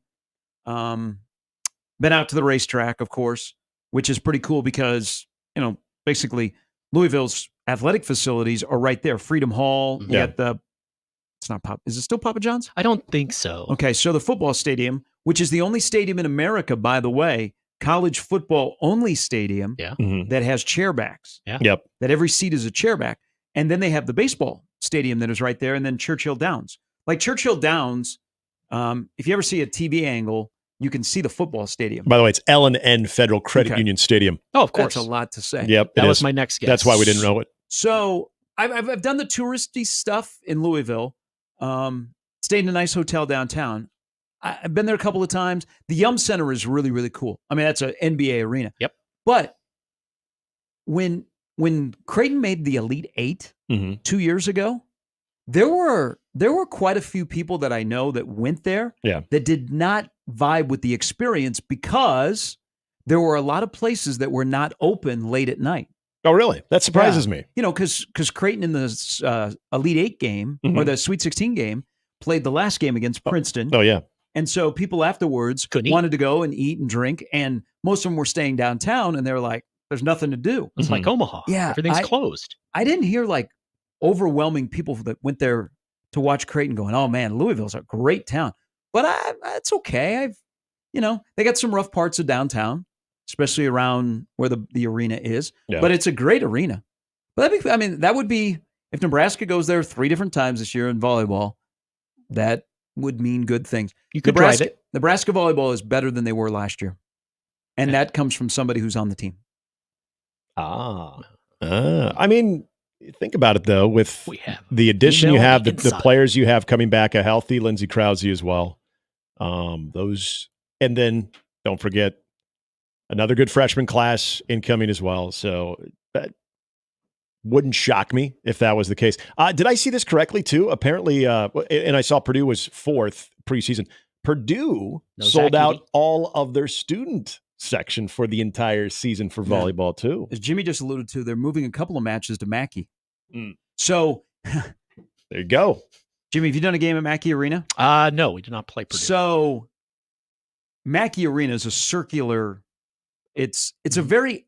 It looks on TV a very odd arena. That's how it looks on TV. Okay, so when you go to the locker rooms, if I'm recalling this right, if you take like a left, you'll go where the volleyball arena is, and it's. Oh, really? I'm pretty sure it's inside of Mackey Arena, because outside of Mackey Arena, you step outside of the back door, and right there's the football stadium to your left, and then straight ahead is they have a really, really nice football facility at Purdue. Gallagher Iba. But Purdue volleyball plays in a little cracker box, and they've got a good program. So yeah, they've moved a couple of matches to Mackey Arena. Means they're good. Does you know what? Now you have me thinking. Is Nebraska at Purdue? No. Okay. I would assume that would have been one. The only time they play is Purdue comes here. Okay. You're ready to make the road trip, weren't you? So I was denied my only experience in West Lafayette. I was supposed to do a baseball series. Then COVID happened. I was on the schedule for that Purdue series. I learned that there is Lafayette and then there is West Lafayette, and do not mix them. I have a feeling. East Lansing and Lansing. People are very territorial there. Well, that's true. No, that's West Fargo and just regular garden variety Fargo. You guys might know this as well. By the way, are we making the trip to West Lafayette this year for football? It's an earlier game. I mean, Nebraska usually plays there on Halloween, and Halloween The at station Purdue. to go to Indiana Halloween first at time? Purdue that's a good time. I really want to go to Halloween in Athens, Ohio, to Ohio University, because I hear that's basically like Fantasy Fest at Key West. Nice. But who would have thought? Nebraska. A lot of the times they played in West Lafayette have been mid-October to late October, and it coincides with Halloween weekend. Yeah. And Purdue has a big Halloween celebration. Oh. But this year it's earlier. It's the end of September. That game. It's not a bad trip. It's usually easy to get tickets. Yeah. To a Nebraska Purdue game. Okay, so load up the paddy wagon out there. Remember when they first opened the beer garden at Ross-Ade Stadium? Mm-hmm. We were actually considering going, me and a couple buddies, and we looked at tickets. It just didn't work out for travel for some of my other friends. We're looking at tickets on the Thursday before the game. It was down in the secondary market to $5. Oh, yeah. $5. That's a good deal. Yeah. Take the family. Get And them all you had drunk. a beer garden? I've heard, and I think Shafe told me this, because now you said there is a big difference between West Lafayette and Lafayette, or at least if you say it. Yes. I'm One's in assuming the West. West Lafayette area is probably a little bit more tolerable. Or is I think- Lafayette So more? I think the way it was explained to me when I was there is West Lafayette is basically the school. That's it. That's its own thing. Then. Lafayette is the first. You hit West Lafayette first coming off the interstate. Okay. Yeah. Looks like a college kid. Because the East Lansing thing, I learned firsthand that, there's, you make your way closer to Lansing. It's like, It's like First Baptist and Southern Baptist. Yeah. But Shafe, I think, was the one who told me that Purdue was actually one of the sneakier, better Big Ten road trips as far as just West Lafayette. It's you know what? I don't know. It's not like Nebraska's had this. Nebraska hasn't had much success playing in West Lafayette. Actually, if you would have told me when Nebraska joined the Big Ten that they would just roll Purdue, I'd have been like, yeah. Mm-hmm. What are they, 500 against Purdue all time since they've been in the Big Ten or close to it? There've been some bad that ones. That's a very popular trip for families. You want to go to a road game because the tickets are cheap. Yeah. And more likely, let's say you have a family of 4, family of 5, you can get 4 or 5 tickets together. Well, and it's not a bad stadium to get in and out of. It's not going to be packed. What's the drive from like Indianapolis if you're flying in? It's maybe 2. Flying in? If you flew it, probably with traffic, game day traffic, couple hours. No, hour and a half. Oh, okay, that's not bad. Because do you remember when the Big Ten baseball tournament was in Bloomington, and they were having weather, so they thought of having half of the game so they could get back on schedule, going to West Lafayette and playing there because they also have all turf. That, or no, actually they don't, but they have a nice stadium. That I for some reason I thought it was a little bit more than like an hour away, so I guess an hour and a half makes sense. Purdue's athletic facilities are actually really nice. Yeah. I mean, I shouldn't say actually. They are. Well, they did a new baseball renovation about 8 years ago, 10 years ago. And they have put a lot of money into Ross 8. Yep. Now Mackey Arena, Mackey Arena is a great, like the students sit right on top of you. They're right next to the bench. Mm-hmm. You know, it's a circular arena. Yeah. It gets loud in there. It's a unique place. Like I've enjoyed calling games there. They've got some good facilities. I'm telling you, their football facility is really, really nice. I mean, like, and it's just, if you've been to Ross 8, it's just right across the street. It's like before Nebraska got theirs, I was like, Jesus, Purdue's football facility is better than Nebraska. I mean, it's big glass. It's got the practice fields, all that kind of stuff. Nice. We got this Dan is good. on the 42-degree hotline. Dan in West Lafayette, Indiana. Here we go. Good morning, Dan. How are you? Morning. This is your West Lafayette correspondent. Yeah. How's the weather out there, Dan? Boots on the ground. It's actually quite humid here, but I'm actually a Purdue faculty here, but I grew up in Nebraska, so I know quite a bit about the area now. But Lafayette and West Lafayette, separated by the river, is quite different. You've probably seen the show Parks and Rec. Oh yeah, right. Pawnee. It's supposedly set on Lafayette, West Lafayette, where Pawnee is Lafayette and West Lafayette is Eagleton. And West Lafayette's very much like West Lafayette's like the college town, and everything revolves around Purdue. Everybody that lives in the town has some sort of association with Purdue. It's only 30,000 people in West Lafayette. Okay. But then you cross the river into Lafayette, it's very like, manufacturing, rust beltish, a lot of manufacturing, and it's kind of the same vibe as Pawnee and Eagleton. But I drive by the stadium every day coming into work. So wait, so you're saying West Lafayette is more Eagleton? Eagleton, yeah. Okay, so do they have palm trees on campus and everything there at West Lafayette? We don't. No, we don't. But but it's really not a bad location because I go to a lot of away games from Nebraska around here because we're only 4 hours usually from a lot of these central Big Ten schools. So and getting into Purdue Stadium is not hard. Definitely during the season, we wait for the secondary market. Right, yeah. So I'm assuming the tickets have gone up just a little bit, but this was back in we all remember the infamous Riker-Fife game in 2015. Yes, I was at that game. No, we don't remember that game. That was the one I was looking to go to, and I saw tickets on the secondary market because I think that was the first year they opened the beer garden. That was, again, $5. I think you could get tickets.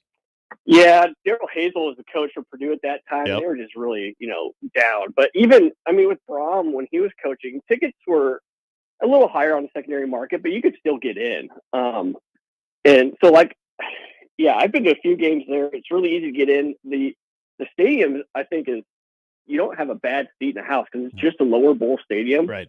And I usually sit on the side of the visitors, like when Nebraska's there, and I can get a ticket for $30, $40 on secondary market and sit 10, 20 rows back from the sideline. And the sideline and the field on the visitor side is very close to the stands.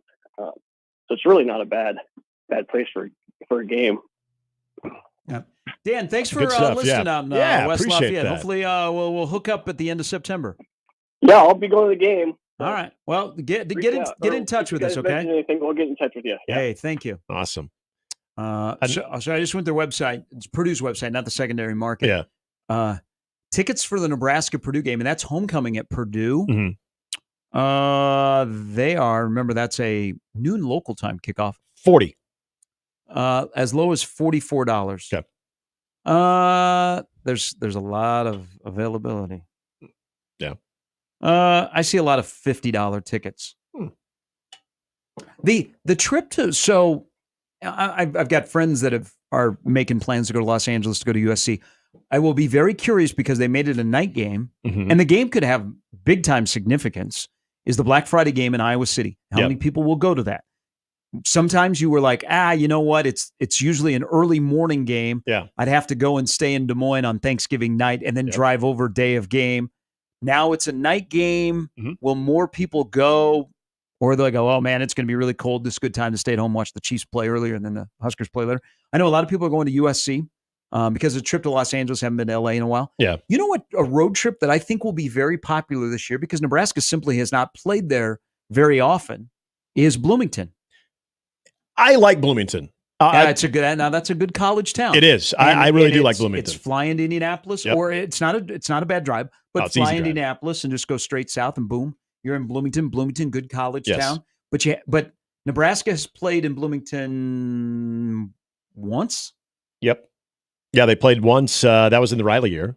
Riley years. Tommy Armstrong, Stanley Morgan had a big game. Mm-hmm. Who had the picks? Was it a pick six or an interception? I can't remember. But yeah, they played there once.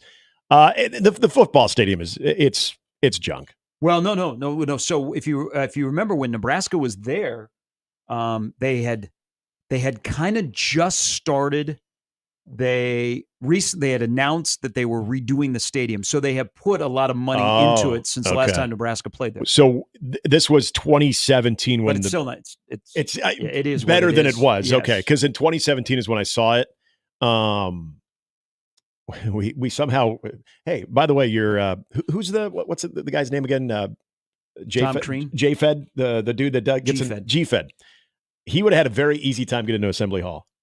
So we literally walked right in, and we found ourselves in a suite, and they did not have the fridges locked, and there was still fully stocked beer. There was some hard alcohol in there too. We're like, my God. And at one point we felt we should probably leave because I know we're not supposed to be up here, but never ran into anybody at all. But I remember we walked by and went into the football stadium while we were there for the Big Ten tournament, and that was without question. And I now remember you're talking about the upgrades that they did.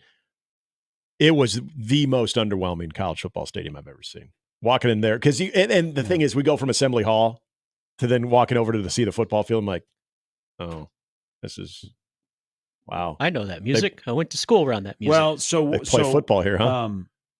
Harbaugh got lost it on Indiana officials because when they were redoing the stadium, the visiting locker room, they would drop off the team like a long way away from the locker room, and guys would have to walk down like this dirt path. Mm-hmm. And weren't they getting treatment outside? Yeah. Like the tables were outside of the locker room. So yeah. But it has improved. It's crazy, like in the scheduling in the Big Ten, because I was looking, we were talking about Oregon. Nebraska and Oregon, they're not yearly on the schedule moving forward. Is Nebraska, since they've been in the Big Ten, this will only be the fourth time they've played Indiana in football. Yeah. And it will only be the second time that they've traveled to Bloomington. That game in 16. Yep.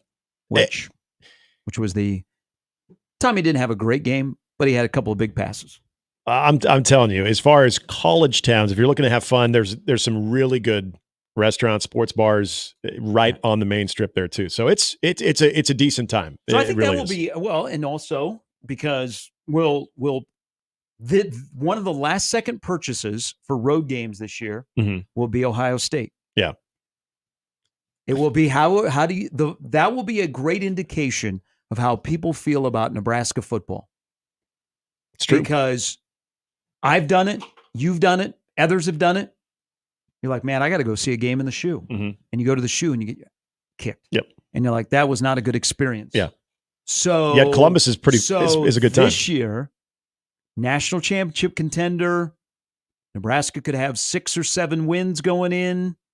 Do you buy tickets late and then go to Columbus? Or do you say, no, I've been burned before. Yep. I don't want to go there and see 62-3 again. Yeah, I think that's it. I think and I'm not saying they lose 62-3, but I'm saying it's more of the mindset of I've fallen trapped to this before.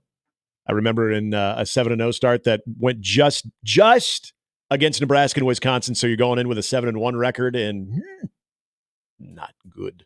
So speaking of Nebraska opponents, though, UTEP is on the schedule first on 31st of August. We are less than 30 days away from that. We are going to give you a UTEP preview. The play-by-play voice of the Miners, John Teicher, joins us right after the break here on 1620 The Zone. Hey, don't forget, the sidewalk sale is continuing right now at Lindley's Clothing. 132nd West Dodge in the Linden Market. That's right, the great deals. Men's spring and summer sportswear. Great prices. Also, those David Donahue dress shirts. You can't beat it. You can't beat the selection. You can't beat the top-notch brands. The customer service is even better right now at Lindley Clothing, conveniently located 132nd and West Dodge in the Linden Market. Get there today. You won't be disappointed.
Okay, we are less than 30 days kicking off the college football season and the 2024 Nebraska season as they will open things up against the UTEP Miners on the 31st of the month at Memorial Stadium, a 2:30 kickoff. So we begin our opponent previews, and we lead off with the UTEP Miners. Happen to be joined on the 42-degree hotline, voice of the Miners, John Teitcher joining us. Good morning, John. How are you?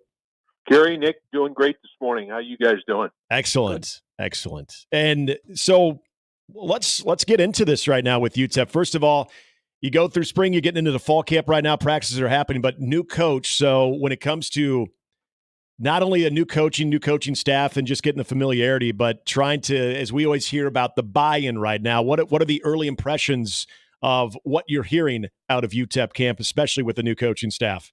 Well, I think the buy-in's been terrific on the part of not only UTEP players, but I think of UTEP fans as well. Scotty Walden's 34 years old, and he's brought a tremendous amount of energy to a program that has enjoyed so little success historically. Just 2 winning seasons since 2005.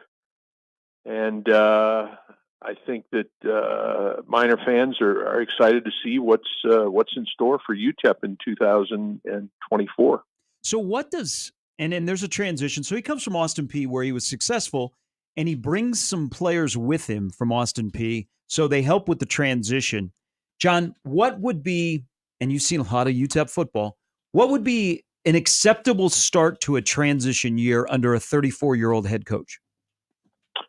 Well, I think that certainly being competitive in Conference USA, which I think is very, very possible, is something that everyone would like to see, and just a more competitive and exciting product. And I think we're gonna see that. The Miners have had trouble scoring points consistently over the last several years, and Scotty's going to run a high tempo offense. He claims play every 12 seconds or so. We'll see if that comes to pass. But I just think that something that's a little more entertaining. It is an entertainment business as well, and a little more competitive is what everyone would like to see.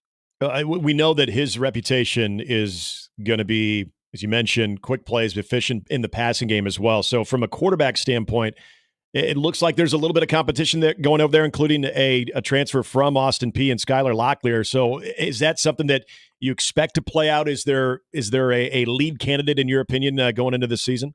I think it's fairly even going into the season based on what I saw in the spring. Skylar obviously has an edge because he understands the offense coming with Scotty Walden from Austin Peay. Cade McConnell has an advantage in that he started the final 6 games a year ago and was fairly productive.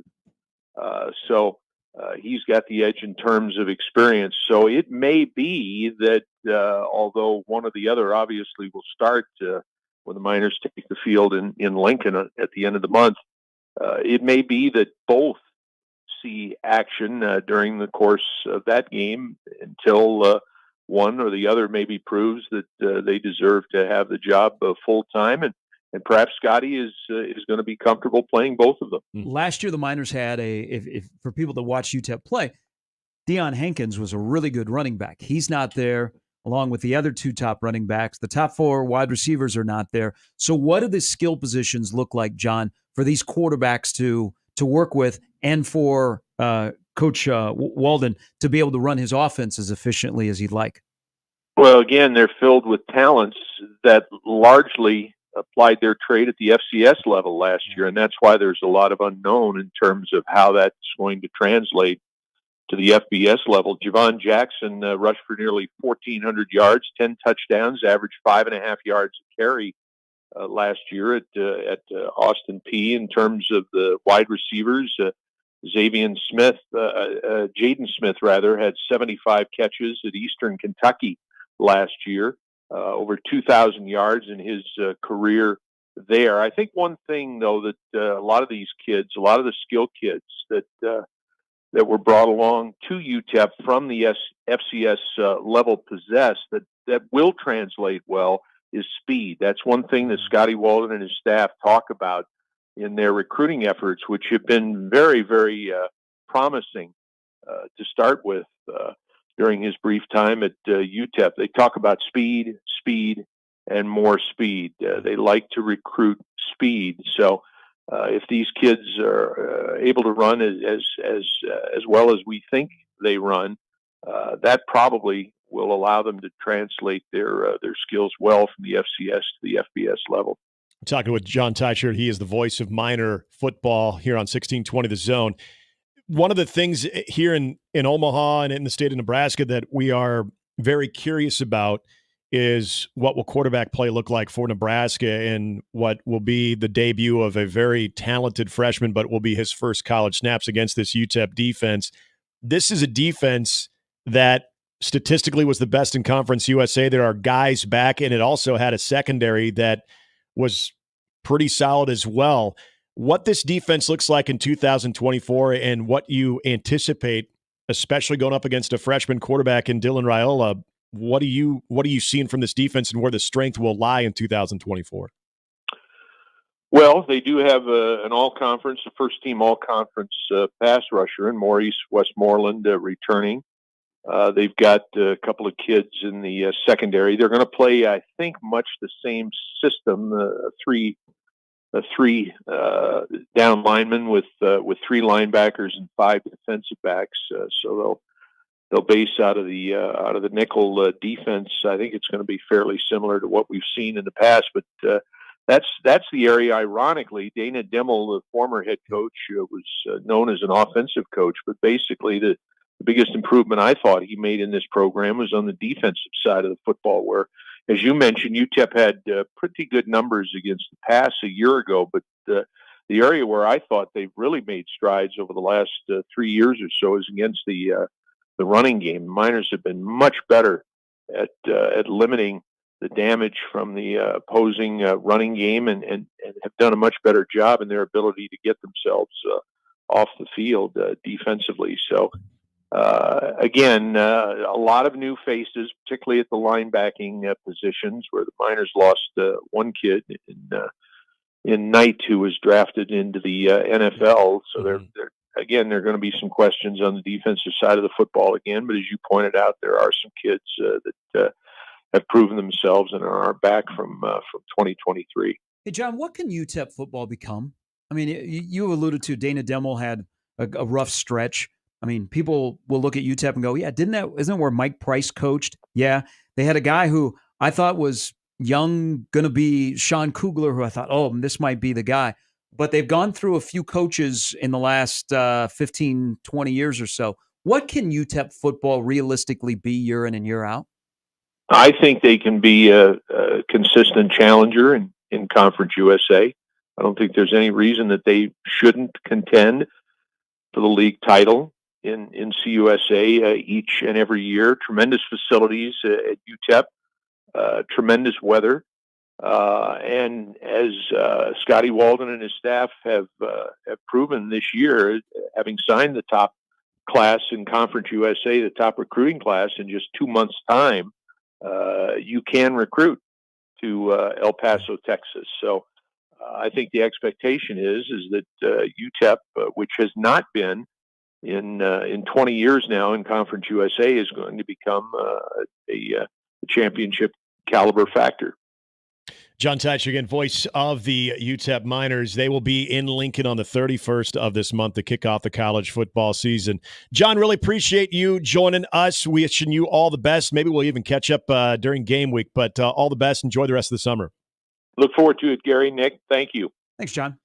27.5-point favorite. That's what I was just looking at. The FanDuel early odds right now at 27.5 in favor of Nebraska. So this is how this game's going to play out. Field goal. Okay. Nebraska wins the toss. They defer to the second half. Yep. UTEP gets the ball. They have a bunch of young with each other players. Place is going to be jacked. Yep. They're a little undersized. Nebraska's defense is first on the field. They want to run a play every 12 seconds. Nebraska will have the ball punted to them, and there will be 14 minutes and 6 seconds on the clock, and Nebraska will score their first touchdown of the season before There are less than 12 minutes to go in the first Whoa! quarter. So we're going 3 and out on this one, too. Yes. Okay. Yeah. The offensive line part of this and getting a little bit of intel on them, it was also an area that doesn't have a lot of depth, too. And you start looking at strength on weakness in this matchup. And we'll obviously get more into this in the week of the game itself. But that was one of the areas that jumped out to me. But what I did find somewhat fascinating is, even though they didn't get a lot of takeaways, secondary-wise, they do have quite a few guys that saw either a starting role or some action last year, and they do have a good pass rusher, as you mentioned. This is where we're looking for not any type of grand takeaways from what Dylan Raiola does in his first game, because you just actually mentioned the one area that I think is going to be maybe the best thing for Dylan Raiola. I mean, think about if this was a year ago where you're starting a young freshman quarterback on the road. I don't necessarily call Huntington Bank Stadium a hostile environment. They did have a gold out, Gary. They did have a gold out that night. That you get the home crowd, you get the adrenaline. You're amongst 80,000 plus of your biggest fans. He's going to be jacked just like he was in the spring game, where I think Dylan Raiola, this is a great situation. But at least there are certain things that will be challenging in this element of seeing the debut, because the following week you get Colorado coming in as well. Not to overlook UTEP at all. We're not in that position to do so when it comes to Nebraska football yet. But how does Dylan Raiola get challenged in this game is probably my biggest No, their strength is biggest takeaway. Their strength is the defensive backs, as John was alluding to. This is the most ideal opponent for Nebraska to play week number 1. Okay, UTEP hires a 34-year-old head coach who's got a lot of energy. I'm sure that's a job that just sucks the life out of you if you're not winning. But he appears to be a recruiter. He brought some guys that he knows from Austin Peay. Again, he's 34 years old. This will be his first game coaching at UTEP. It's an ideal opener for Nebraska. It's a bad opener for UTEP because UTEP has a lot of inexperience. They don't have a lot of size, and they're going to go up against a defense that is pretty veteran. Now, I think Nebraska covering would go a long way and a good start to the season. But here's the one disappointing thing. If Nebraska started the season in this game, and I'm going to be realistic, this game is a mismatch. I don't care if one team was 5-7 last year. This game is a mismatch. Is if Nebraska starts and they are sloppy. Like, I do expect Nebraska in the first game of the season to come out and look like they've been together for a while, which they essentially have. Yeah. The quarterback didn't arrive in the middle of the summer. Right. He was here in the spring. He went through spring football. That's a defense where they don't have the names on the piece of tape on their helmets. Everybody knows everybody. Right. So if Nebraska was sloppy to begin this game, I think that would be a letdown. I don't expect that to happen. I don't expect a well-oiled machine, but I think Nebraska in the first game will look like a team that has been together for a while, and in certain parts of their, I should say, certain sides of the ball, they are more veteran than others. Like, if the offensive line is sloppy, you'd be like, whoa. Yeah. Defensive line sloppy, you'd be whoa. Yeah. So I don't expect that.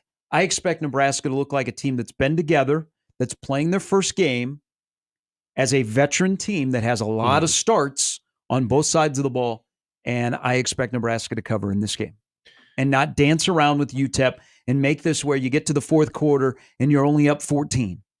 You get to the fourth quarter and you've been in control for the majority of the game, and it allows a lot of people to play in the opening game, and you feel good going into week number 2 against Colorado. Yeah, you get to see some quarterback depth, right? A little quarterback depth in this one. Yeah. That'd be nice. There's also the element, I agree, but they have a guy that hasn't played any football.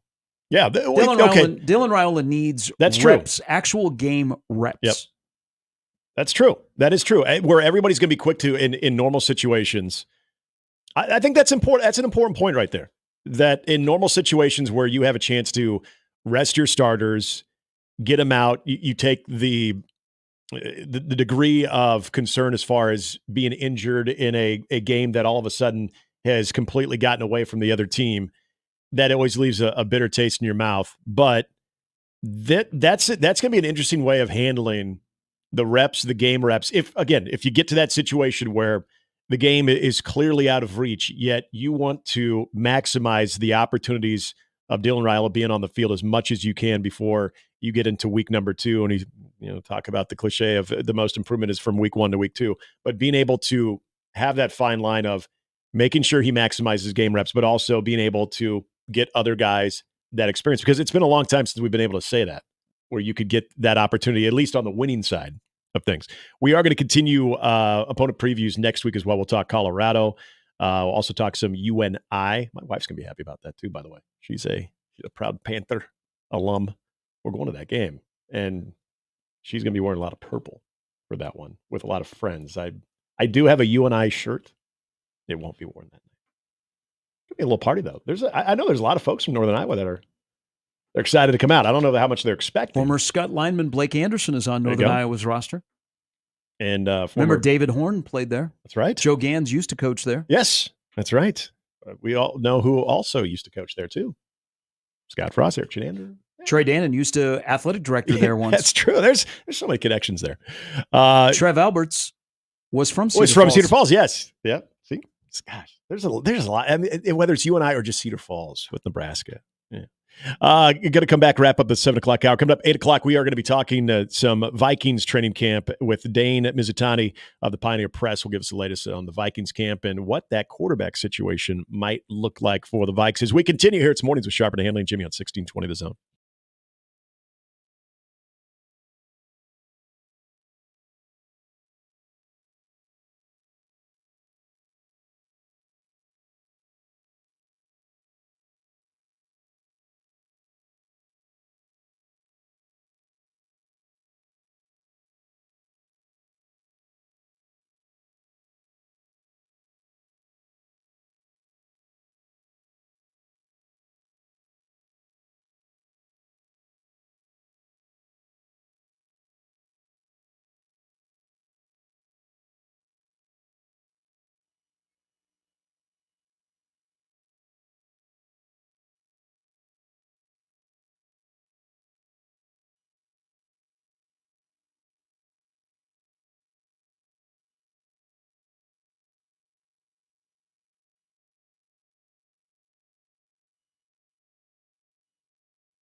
I got to throw a little change in our guest lineup. Mike Schaefer's got an appointment a little later on today. He's going to jump up at 8 o'clock. So we'll go from the Vikings fan to the actual Vikings report. 8 o'clock will just be a Vikings hour. We'll get some recruiting talk in there as well. But Schaefer going to join us here in about 5 minutes. Real quickly, Eric on the stream says, are we worried if CU loses week 1 and they come to Lincoln with a fire under their ass? I'm just worried about UTEP. I don't think anybody will have a problem getting up for a 1-0 or 0-1 Colorado team. No. Just run tape last year of Jeff Sims. Yeah. Of Jeff Sims? Why? Well, he'd be part of the game. Don't we bury that stuff, though? What about the okay, real quickly, because we did, I know we didn't do it intentionally. There was a little bit of strolling down memory lane of the Jeff Sims experience, and that wasn't obviously the most pleasant thing. Remember 29 more days, and then we can no longer mention Jeff Sims. Okay, so just get it out of our system. We got to purge this stuff. We were talking a lot about the Minnesota game. Remember some of the runs, though, that he had in that game when the rest of the offense just wasn't doing anything? There was a moment in that game right up until halftime that I thought, damn, this guy's just an absolute stud. No, he was when he wasn't turning the football over. Yeah. When there wasn't the element of a pick or a fumble, right. He wasn't bad. But there's too many snaps where that was going to be in play. Yeah. I mean, there's plenty of games this year that he played in that there were moments, like the Colorado game, for example. Yeah, there were 4 turnovers. There was also the run right out of the locker room. Where you're like, okay. Yeah. All right. Just there was the element of every snap there was going to be a turnover. Yeah. There wasn't, the overriding wasn't, oh my God, he's going to make a play here. It was, oh my God, just don't make that play. Well, yeah. And that's been his career. And that's where I Nebraska wasn't good enough last year to overcome that amount. Right. No, nobody really is. But especially Nebraska, the setup last year, they were not built to overcome that amount of turnovers from one position. Yeah. Whether they be Jeff Sims, Heinrich Harburg, Brock Purdy. Am I missing anybody else who played quarterback last year? Nope. I think he got them all. Everybody that was not Chubba. Yeah, I didn't name it. Would have been cool. Brock showed up though. There was a moment though where in that Minnesota game and even in the Colorado game that you wanted to believe because there was something there, but it's but hey, it worked out well. Good. All right. Shafe, good to join us on the other side of the break. 1620 The Zone.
All right, halftime's brought to you by the Omaha Whiskey Fest 2024, the largest celebration of whiskey in the region, coming up on September 28th. Coming up in a couple of weeks, we will have our good whiskey friends will be in studio to learn more about whiskey. Plus, we'll have other things surrounding the Whiskey Fest coming up September 28th. Yes, indeed. I look forward to that. All right, again, only the hour, the 8 o'clock hour, that is. It's going to be the Viking hour because we're going to be talking to Dane Mizutani and a very, very passionate Viking fan, but also a Cleveland baseball fan, which is great. Mike Schaefer, Husker 24/7 Sports, joining us here on the 42-degree hotline. Schaefer, good morning. How are you? Everyone's got power. Everything's going well. Well, that's good. Not everybody here, though. No. Thanks for asking. Like 88,000 people that don't have power. Whoa. Or excuse me, 88,000 homes. Okay. Well, yeah, I guess you got to go by I homes. would be one of those, so I appreciate you. Yeah. Well, I am sorry that you're going through this right now. It sounds like OPPD might need a little while to get everybody back up to full speed. So it could be a week. Do you have a plan in place? Glad I wore my codpiece today. Jesus. It's already rough enough. You're just piling on. Yeah. Yes, I do have a plan. It's called a hotel. There we go. Very nice. Or I'll be down to visit you. That's always an option. Hudson would love to show you around the place. So before we get into recruiting and all things Husker Fall Camp, I know you watched last night, not the Bears, but Cleveland too. I'm trying to get off the fence on this thing after what they did last night offensively too. The moves made at the trade deadline were very Cleveland baseball moves. So last time I mentioned and talked to you about this was right before the All-Star break. I was more pessimistic than you were. You were the optimist, which is kind of interesting because usually you're joining me right there in the pessimism line. But are you still there? Because now all of a sudden I'm wanting to jump on the Mike Schaefer side of this whole feeling. I mean, the thing they have going for them is there's no really good teams in the American League. They have the best bullpen in baseball. Mm-hmm. So if they can lead a game going into the sixth inning, their chances of winning are pretty high. So it's just a matter of, can they sequence enough offensively? Can Jose Ramirez be a superhero like he's been this week? Yep. And can they get enough chipped in from everybody else? And can the starting pitching go 5 innings without a blow up? I mean, so they have a very, very narrow path to winning baseball games. But when you can almost guarantee no one's scoring from the sixth inning on because your bullpen is that good, like if you look, they played the Phillies over the weekend. They won the first game 3-1. They won the second game, I think 4-3. Mm-hmm. And so much of it or the third game 4-3. And so much of it just had to do with the fact that once Cleveland's bullpen came into the game, Philly couldn't score. Yeah. And, scoring 7 runs to beat the maybe best team in baseball 2 out of 3 is pretty impressive, but only because your bullpen is that good. So if anything were to happen to Class A or Cade Smith or Hunter Gaddis aren't available, it gets, a little bit more narrow. But I think they're clearly going to be a playoff team. I just hope that they finish with the best record so we could just bypass the wild card round entirely. That would be good. What does your honest gut say about David Sanders? I think Nebraska's in the mix. I don't think they're the favorite. I think that you put your best foot forward and you see where things land. It's interesting because it seems like there's a mixture of info that's out there that some people, I think Tennessee's the favorite. Some people think Ohio State is. I think Nebraska's kind of running second or third, depending on who you talk to. And it might just be a situation where you're set up really well for the, transfer portal maybe someday. But I don't think they're going to walk away with the commitment here at this point in time. Maybe that changes over the next couple of weeks. But I'm just not at a point where I think they're going to get that David Sanders commitment. Is this more of Tennessee, Ohio State's, Georgia's have success NFL guys or longer relationships, and Nebraska is just, they were a little bit late to the party? I mean, if Nebraska finishes with If Nebraska finishes runner-up, it will be because of what? Haven't put enough guys in the NFL. I mean, I think if Nebraska was producing NFL offensive linemen, they'd be right there with those teams. I mean, and Tennessee and Georgia and Ohio State have had more recent success. I mean, that's another inarguable thing. But to me, a lot of it comes down to if Nebraska going forward, if you have Ben Scott and Bryce Benhart in the NFL, if Teddy Prohaska in a couple of years can get an opportunity, you can start pointing at your offensive line as an NFL factory again. You're going to have a much better chance with somebody like David Sanders. I mean, we know Nebraska can be involved from an NIL perspective. We know that Matt Rule and the staff are going to do a great job building that relationship.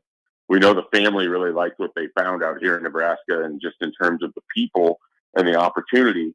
To me, I think it's just going to come down to who's most likely to get you in the NFL. And you can't look at Nebraska and say that's true compared to those other teams.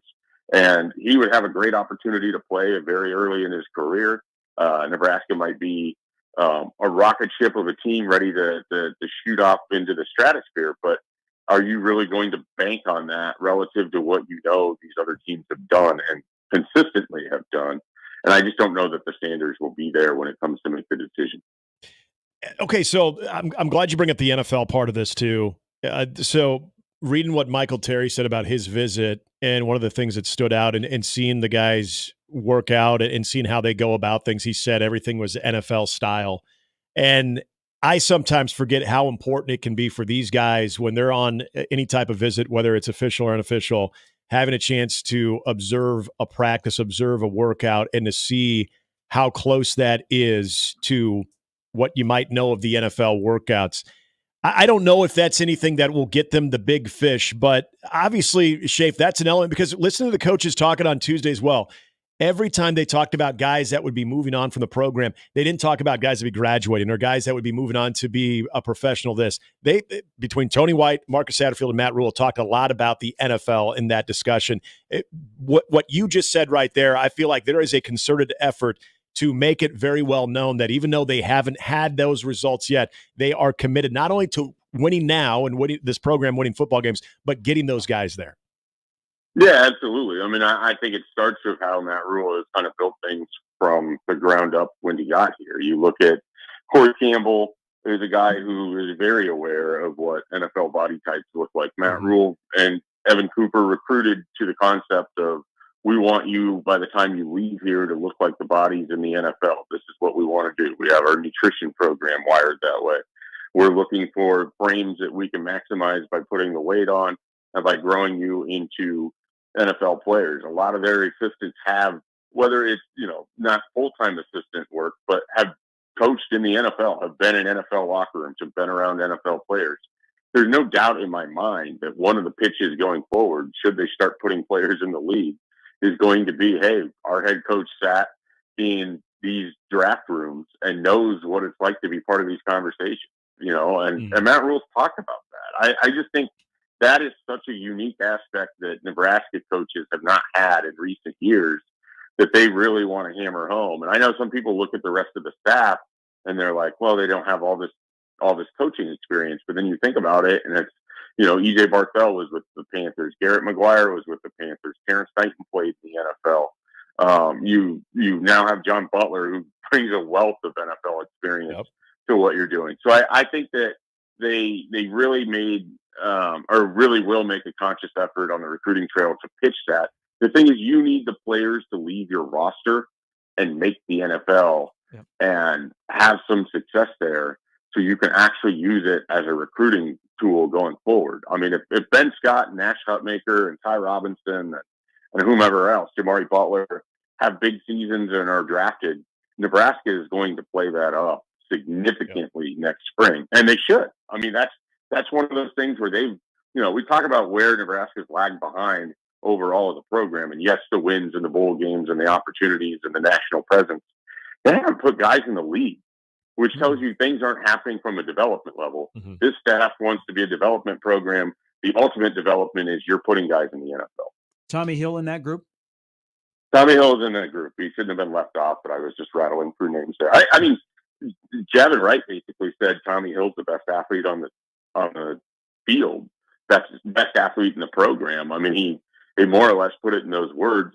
I think Tommy can be a really special player. Yep. I go back to his recruitment, when he ended up going to Arizona State over Nebraska the first time and talking with Andrew Ivins, like 24/7 was in love with this guy. I mean, he was a kick returner, punt returner, wide receiver, defensive back, to do everything, was the best player on the field in high school, and almost all of his situations in his games came up huge in critical moments in state championship games. And then he goes to Arizona State, and obviously everything went down there, ends up at Nebraska, and there's a little bit of a slow transition. But we saw what he could do at the end of last year. I think that's the version of Tommy Hill that's really out there for Nebraska. He just has to build on it. And so I think having a guy like John Butler now in his ear, who's coached Micah Hyde and coached all of these great Buffalo Bills defensive backs, I think that's only going to make Tommy Hill better. I really think he could be in line, for a big season. And he could be a big part of why Nebraska can help control teams' passing games a little bit. You're going to have the pressure coming from the blitzing and the defensive line, but if you can also keep teams at bay because they're afraid to throw on you, I mean, that's a huge deal too. Conversation about wide receiver. We mentioned a lot of the same names of guys that are going to have impacts, but as far as true freshmen to impact this team, whether we're talking about obviously Dylan Raiola, a lot of talk about Vincent Shaver's other Miami guy too, Ja'Cory Barney. Ja'Cory Barney's role in your estimation will be what? Well, I mean, if you play the NCAA football games in about 4 years, he's going to be the best wide receiver in the country. So you got that going for you. So keep an eye on that here in 2027, 2028. We'll revisit it. Good to know. But I think he's a really special player. I mean, so everything I said about Tommy Hill is how our evaluators felt about Ja'Cory Barney. The difference is that he didn't have the measurables that make him like a slam dunk. So he's a little bit undersized. But this is a guy that played wide receiver, running back, quarterback, return punts, return kicks, played defensive back, played safety, was all over the field all the time for his high school team. And he's just a special player. I mean, he was my number 2 player in the class behind Dylan Raiola. He would have been my number 1 if Dylan hadn't flipped in December. I think he's a really special talent. I think that he is a guy that is going to force his way on the field more often than not. Probably special teams early, but his dynamic ability with the football makes him someone that you want to see on those quick, short passes. You want to see him go to work if he gets matched up with a linebacker and watch him put that linebacker, on the ground basically because he's going to juke him out of his shoes. So he's a guy that I'm really excited about. He's probably, for me, third in terms of the true freshman behind the first 2 that you mentioned, where we've heard a lot about Raiola, clearly, and then we've heard a lot about Vincent Shavers. I think Barney's probably next in terms of the conversation. None of those guys should redshirt in my mind. And then after that, it gets a little bit more, how quickly do they pick things up and everything else, and how can they help on special teams. But those 3, those are all guys that are going to be true sophomores, in my opinion, going into next season, if health is not an issue. Hey, we hear from the quarterbacks today, which includes Dylan. We saw him in the spring. You've written about him. You've talked about him. What was your takeaway from his teammates that talked the other day about him? I think the thing that is most fascinating is the idea of what a 5-star quarterback would be like, and then the way that he's talked about by his teammates. I mean, you have Jamal Banks talking about just the humility of which Dylan Raiola carries himself and how he's the first one in, last one out. You would never think that this is a guy that, could have went to any school in the country with the way that he's always working, and he's always trying to show everyone that he's working, not because he needs to be showy, but because he just feels like that's what he needs to do. I mean, there's guys that are referring to him as a leader, and he's not even nominally your starting, he's not even officially your starting quarterback. He's nominally your starting quarterback. And so I think it's impressive that you have older guys on the team that have been around, have watched other people play, have experienced veteran quarterbacks in the past, and are looking at Adrian Martinez, looking at Dylan Raiola and saying these sort of things about a guy who's never taken a snap before. I mean, it's fairly impressive. And then you hear stuff like taking the offensive line out for pizza at Isles Pub and Pizza, like hanging out with the wide receivers and he's just doing all of these types of things that you just don't expect from a true freshman, because usually they don't have that strong of footing or they don't feel that comfortable. But when you've been, basically groomed your entire life for this moment, he's hit the ground running. And it's why I think, I don't have as much fear that he's going to be a flop early on, because I think he has spent so much time and so much energy and so much effort to put himself in this position. I think he's going to be a success. Yeah, the line that was used earlier this week of obsessed with being good, obsessed with winning. I think about, you mentioned the Isles Pizza thing, then on his own dime, flying receivers down to Texas for workouts, putting up the money for the Airbnb, all of those things for a true freshman quarterback. Now, look, NIL money can be good when you are able to do that, but the fact that that's what he's doing, we see a lot of guys that are taking advantage of their compensation with name, image, likeness in different ways. He's doing it to better the team. And so I'm trying not to get so far ahead of myself, Shafe, but those are examples of someone that's just doing it different, or something that's just different here, in my opinion. Yeah, I just think it's a unique situation. He's a unique kid, and Nebraska wants to take advantage of this. He wants to take advantage of this. And the thing that's going to be crazy is, what does it look like if it's a success? We spend so much time talking about why things won't work at Nebraska. Yeah. If we spend just the 2 minutes of thinking about what happens if this goes right, you could be talking about a special player at quarterback who has a ton of cachet in the football community, an offense that people could be really excited about playing for when you have all these wide receiver weapons, an offensive line that's coming together really well. If you let yourself dream, you can see how Nebraska could quickly become an it program while Dylan Raiola is here. And it's an intoxicating thought. But in order for it to be intoxicating, they have to take care of UTEP and Colorado and what other Iowa school, Northern Iowa. They have to take care of business early and then have to continue to build off of that. But they're in such a strong position that if you let yourself think about it, like I said, it's a pretty intoxicating thing, because the pieces are in place in a way they haven't been in so long. Okay, I might be catching you at a weak moment because it's the 2nd of August.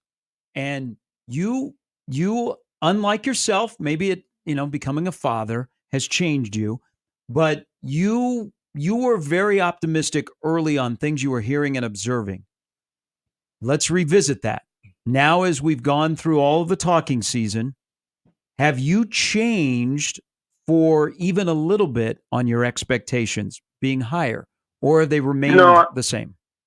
I'd probably double down. I love what I was hearing from Matt Rule and Indy. I love how confident that he is. It speaks to what I was hearing, behind the scenes, about how they were just sort of befuddled as to how they ended up at 5-7. They felt like they were a much better team than they were. I think the reason you hear so much about the 31 turnovers is it doesn't take a lot to remove a few of those, to just not drop snaps, to not just inexplicably throw the ball directly at a player. If you just remove a few of those, all of a sudden Nebraska's 7-5. If you remove more of those, there's a world where they're 8-4 last year with a slapped together offense and a defense that was able to hold together late, that wasn't disruptive. And they have a veteran team. They have a group of guys that have been through a lot of football, that aren't going to be scared of environments, or aren't going to be as scared of the moment. But they just have a lot going for them. And I just don't need to live in this world where it's like, oh, well, Nebraska hasn't been good for a while, so they'll never be good again. I don't believe that to be true. And I think that the way things have come together, and if Matt Rule can prove that some of the in-game coaching things that went wrong for him last year were more of a product of being unsure of what to do with an offense where you never know what you're going to get, this team has a chance to be really, really good. And I truly do believe that. It doesn't mean that they will be. It doesn't mean that they won't have growing pains. But there's so much talent there that I'm just tired of having to hide behind this concept of, 6-6 would be a good season. That's BS. There's so much out there for this team. Yep. I think 8-4 is very realistic, and it could go up from there.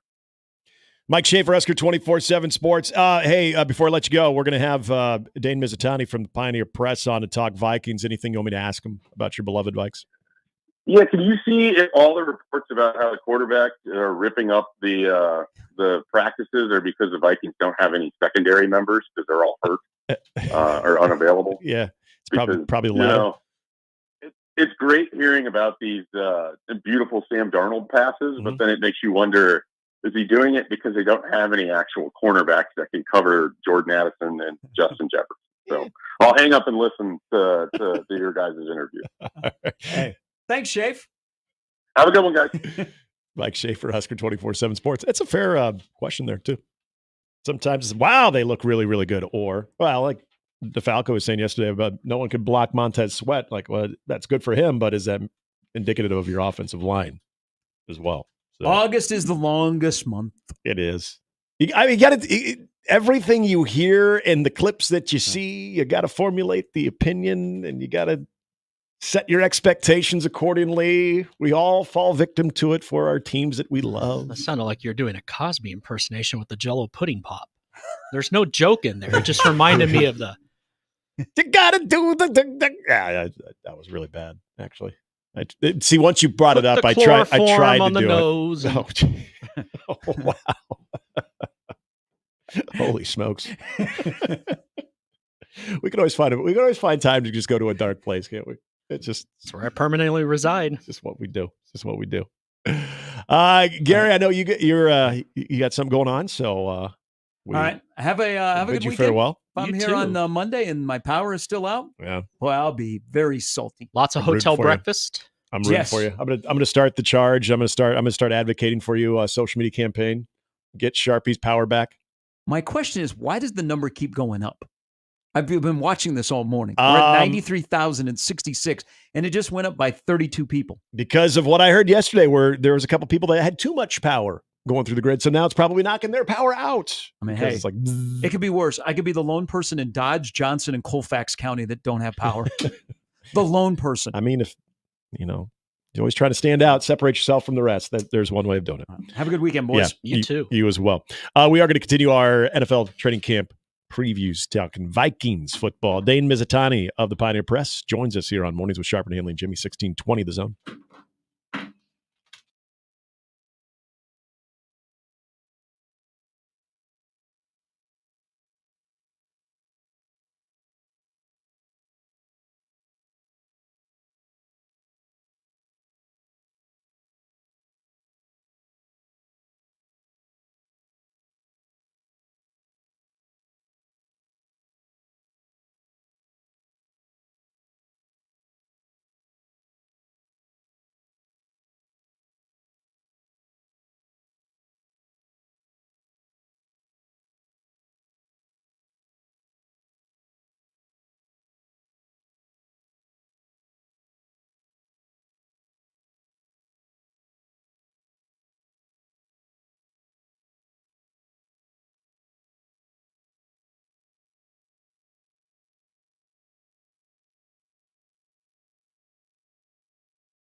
Hey, 1620 The Zone and Liberty First Credit Union Arena presents Ralston Day, sponsored by Liberty First Credit Union in all of our stations. August 30th through September 2nd, Liberty First Credit Union parking lot, free admission, carnival rides, music, food trucks, maybe a weight guesser. Animals?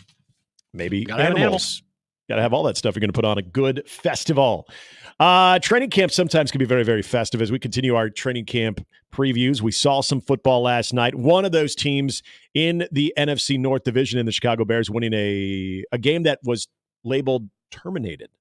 I've heard suspended. I've heard canceled, postponed, but they terminated. You can't say canceled now because they're going to wait. What'd they say? Yeah, who said what? But the game last night was terminated with Chicago winning. We talked Bears camp.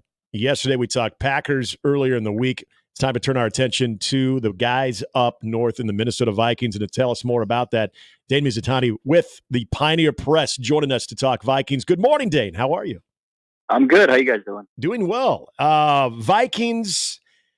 Well, first of all, before we even get into the Vikings, if you are an organization in the NFC North that is either in a rebuild or you're, as we know, the NFL can go you can go from worst to first and vice versa.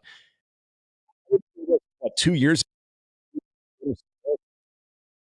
laughing, saying, well, it's the Packers division. The Vikings actually were pretty good at that point too, but there was zero depth. It's interesting to look at the Bears and the Vikings with elements of their organization and you think, okay, this is promising, yet the Lions? I mean, the Packers are what they are, but the Lions too. I mean, this is a division, dare I say, that actually has depth. Yeah, depth. I think it might be one of the best divisions in football all of a sudden. Just looking top to bottom, you're right. Normally, historically in the past, this has been a division that's been ruled by one team at a time. Like you said, Packers some years, Vikings have a blip on the radar. Lions have generally been horrible for my entire life, and I'm 32 years old. But all of a sudden, everyone's good. And you see now, like 2 years ago, the Vikings went 13-4, and now I think they'd probably be predicted to finish last in the NFC North. And that speaks to just kind of the growth across the league, but also just like within the division.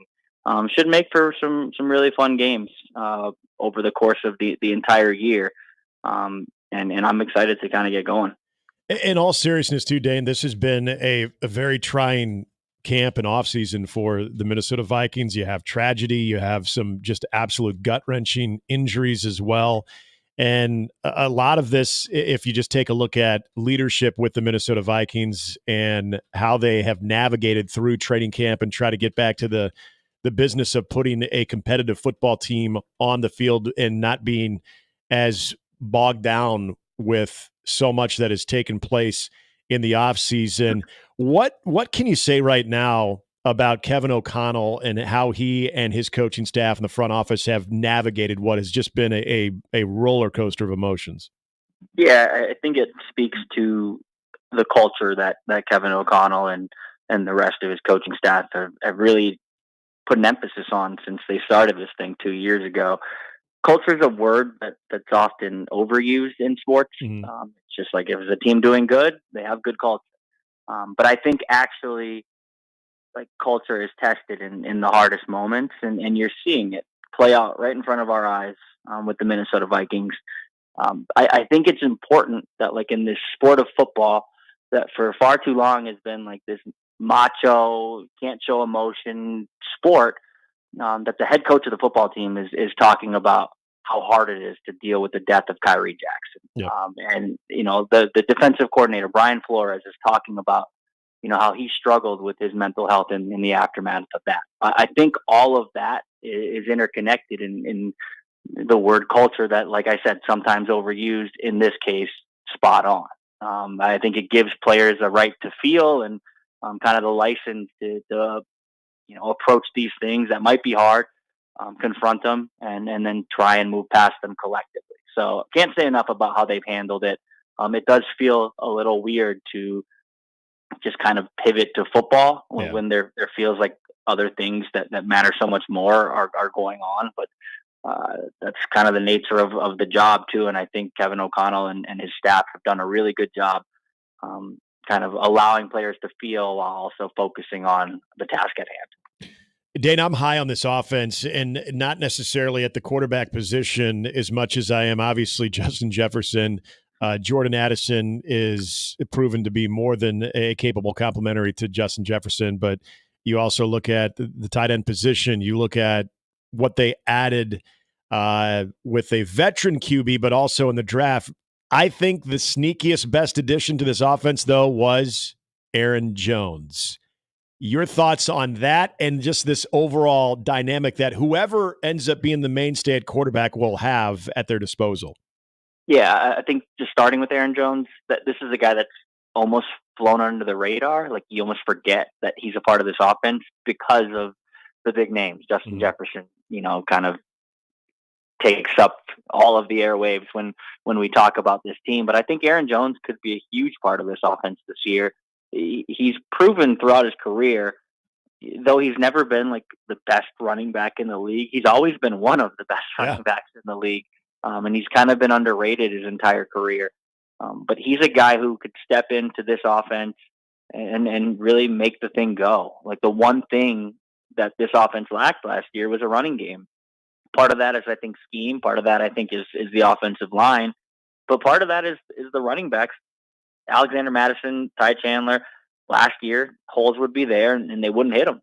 Aaron Jones is going to hit these holes. And I think if he can stay healthy, this offense is going to be one that could surprise, just because, like you said, there is a question mark at the quarterback position. Now, whoever is the quarterback, they'll have Aaron Jones, obviously Justin Jefferson, Jordan Addison, TJ Hawkinson when he gets healthy. Yep. It's set up to succeed, whoever is under center. Quickly on TJ Hawkinson too. What is the long-term outlook right now with him when he could eventually become available? I think it's probably after the bye week. So probably a quarter of the season he misses. He's still on the PUP list. Yeah. He's running, he's sprinting. He looks good when I see him off to the side, but rehabbing an injury off to the side and playing in a football game on Sundays is wholly different. Right. So they're going to take a cautious approach with him, and as they should. Talking to Dane Mizutani of the Pioneer Press covering the Vikings beat here on 1620 The Zone. So let's get to quarterback. Sam Darnold, who by all accounts has actually had a pretty solid camp so far. J.J. McCarthy waiting in the wings, and I've heard, again, good things about him as well. I want to start with Darnold, what he would represent if he is the game one starter, and what at some point – is there a plan that you turn things over to J.J. McCarthy if he's not the game one starter, or is this hey, Sam Darnold be the year one bridge, and then we'll let the kid cook in year two? What are you hearing? What do you think could be the ideal situation for the Vikings from that standpoint? Yeah, I think in a perfect world for Kevin O'Connell, Sam Darnold starts the whole year, and if he starts the whole year, it's because one, Sam Darnold just showed that he's reached the next level in his career. If he starts the whole year, it's because the Vikings are competitive. Like, if Sam Darnold starts all 17 games, it's because he has kind of taken that next step. And I think in the perfect world for Kevin O'Connell, that's what he wants to happen, because he doesn't want to rush a rookie. Right. Now, it's really easy to say, yeah, Sam Darnold's going to start the whole year and we're going to let JJ learn with the clipboard in hand. It's easy to say that in the summer. It's easy to say that when you draft him in the spring. It's a lot harder to say that in the fall if, say, the Vikings start to struggle. Yep. So if you had to ask me right now, like, Sam Darnold, I believe, will be the week one starter, but I could see that momentum building for J.J. McCarthy quite quickly, and it already kind of has. If Sam Darnold has an off day at training camp, and he's had a couple, by and large, I think he's had a pretty good camp, but he's had a couple off days. And anytime that happens, you see the clips on social media spread like wildfire. Wow, look at this arm, look at this throw from J.J. McCarthy. And I tell you what, that momentum is going to exponentially grow during the season if the Vikings struggle with Sam Darnold in the center. So I think week one it'll be Darnold. Would not be surprised if at some point we see J.J. McCarthy. Defensively, I think the entire league has the utmost respect for Brian Flores and what he can do with any defense. We mentioned between the injury and the tragic death that took place that really hurt the secondary too. When you look at the back end of this defense compared to what you have up front, how are they scrambling right now as far as filling some key holes secondary wise, and maybe more importantly, Dane, being able to provide depth in the back end of this defense? Yeah, I think the secondary depth is going to be something that's truly tested, and it's going to be kind of a puzzle for Brian Flores all season long. The good news is part of that secondary is the safety group, and the Vikings might have the deepest safety room in the NFL with Harrison Smith, Cam Bynum, and emerging star Josh Metellus, who plays all over the field. But part of that secondary group is also the cornerback position, which is incredibly thin right now. We've seen it by just kind of the names they've signed. Jacoby Francis, Fabian Moreau, Bobby McCain. Like all these guys, they're just bringing in guys and testing them out, seeing where they stand. Duke Shelley was another guy, but it's not household names at cornerback. I know if the Vikings are going to get in that market, there are some big name free agents still out there. But part of the equation of that is a free agent has to want to play for your team too. So it is kind of a two-way street. I think the Vikings are content to kind of just push through the preseason, push through the rest of training camp, and just see what they have at the position, see if there are young guys that are ready to step up, and then they can react accordingly once the season rolls around. But yeah, the defense I think will be much improved this year just because of some of the pieces they added in the front seven. But at the end of the day, if you struggle at cornerback, if you struggle with depth there, it's going to make everything just a little bit harder for that group on the other side of the ball. Well, and two guys up front I wanted to ask you for different reasons because, Omaha guy, Millard West guy, Stanford guy, Harrison Phillips, which is not only a tremendous football player, but also just a tremendous person.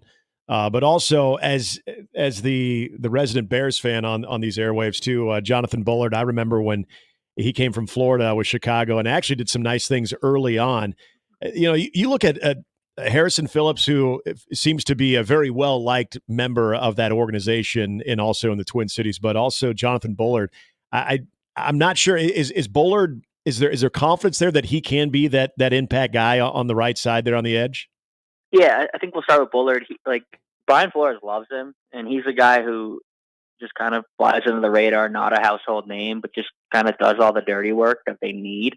Now, I think if they were being honest with themselves, like if an elite Aaron Donald prospect was there, they would replace him, or they would replace Jonathan Bullard with that person. But I think they're happy with what Bullard brings. He's versatile in that kind of 3-4 set that Brian Flores deploys. Bullard can kind of play all three positions up front in the trenches.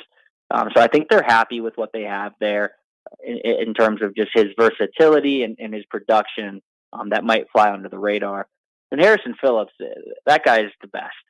He's the nicest guy. You're not wrong about that.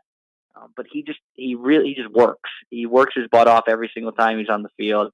I think he played more snaps than he ever had in his career last year, and he never complained.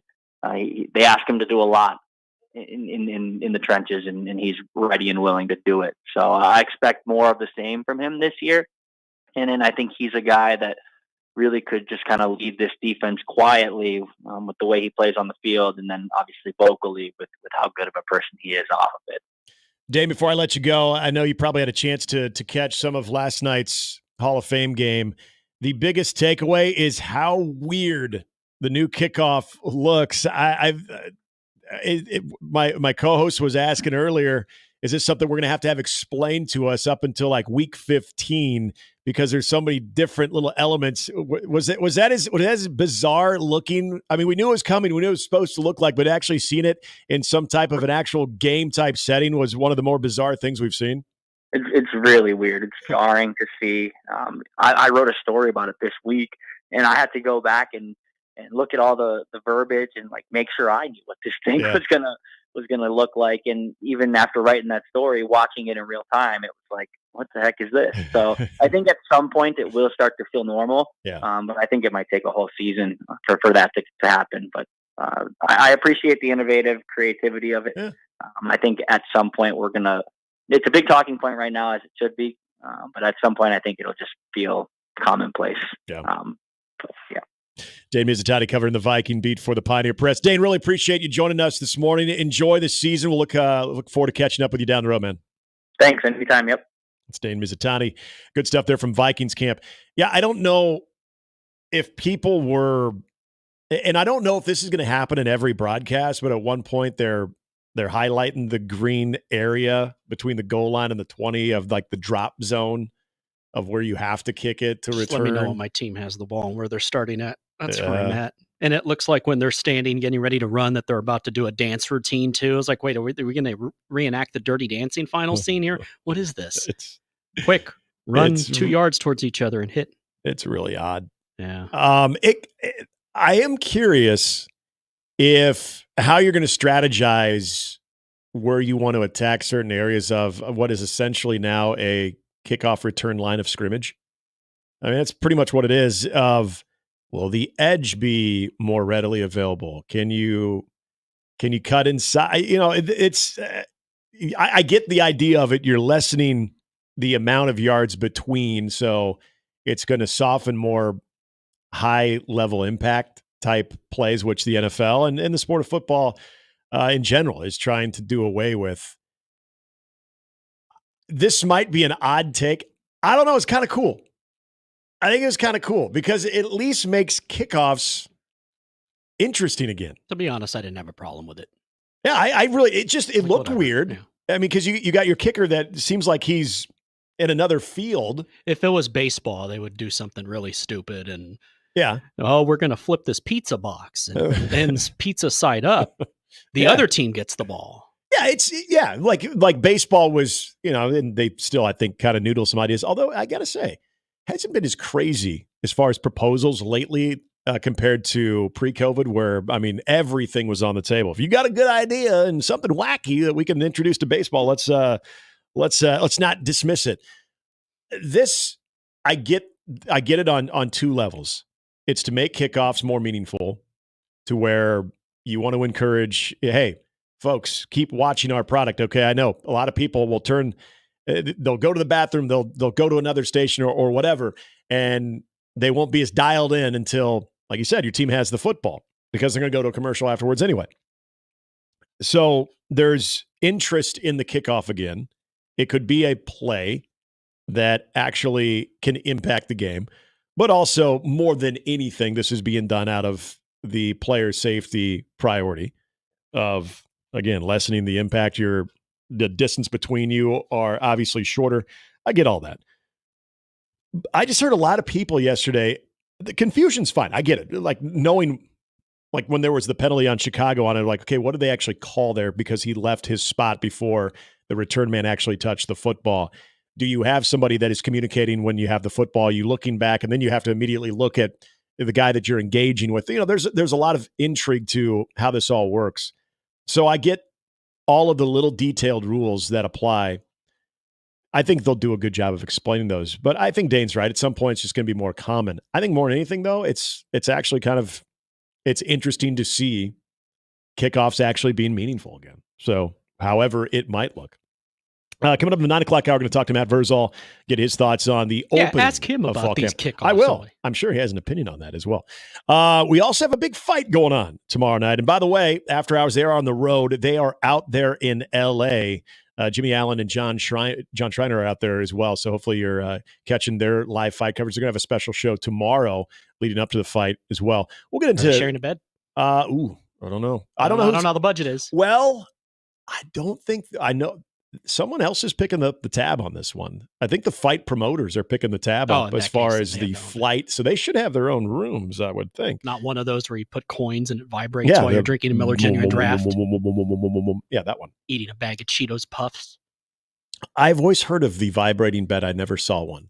Maybe I just need to thank my parents for never putting us up in a hotel that had the quarters that go into the vibrating bed. Hey, look, let me lay in this outline here. It's almost my size. Yeah, that's probably what you typically would see. Or why am I sprawled out? Boy, it smells like a lot of cleaning supplies in here. Wonder why. And somebody was cooking. It reminds me of the Planes, Trains, and Automobiles where he leaves the beer on there and they explode. Yeah. I always heard about those, but I never saw those beds. Bears are going to be a Like a hell of a team Hell of this a team. year. Those aren't pillows. So we'll get into a little bit of that. Also, Nebraska football finds himself ranked in a poll. It's not the preseason AP poll or coaches poll, but it almost ran off the road. It is a poll. So it does give us a little bit of measuring of how close is Nebraska considered amongst the top 25. Yeah, we'll let you know on the other side of the break at 1620 The Zone.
We love a good preseason poll, don't we?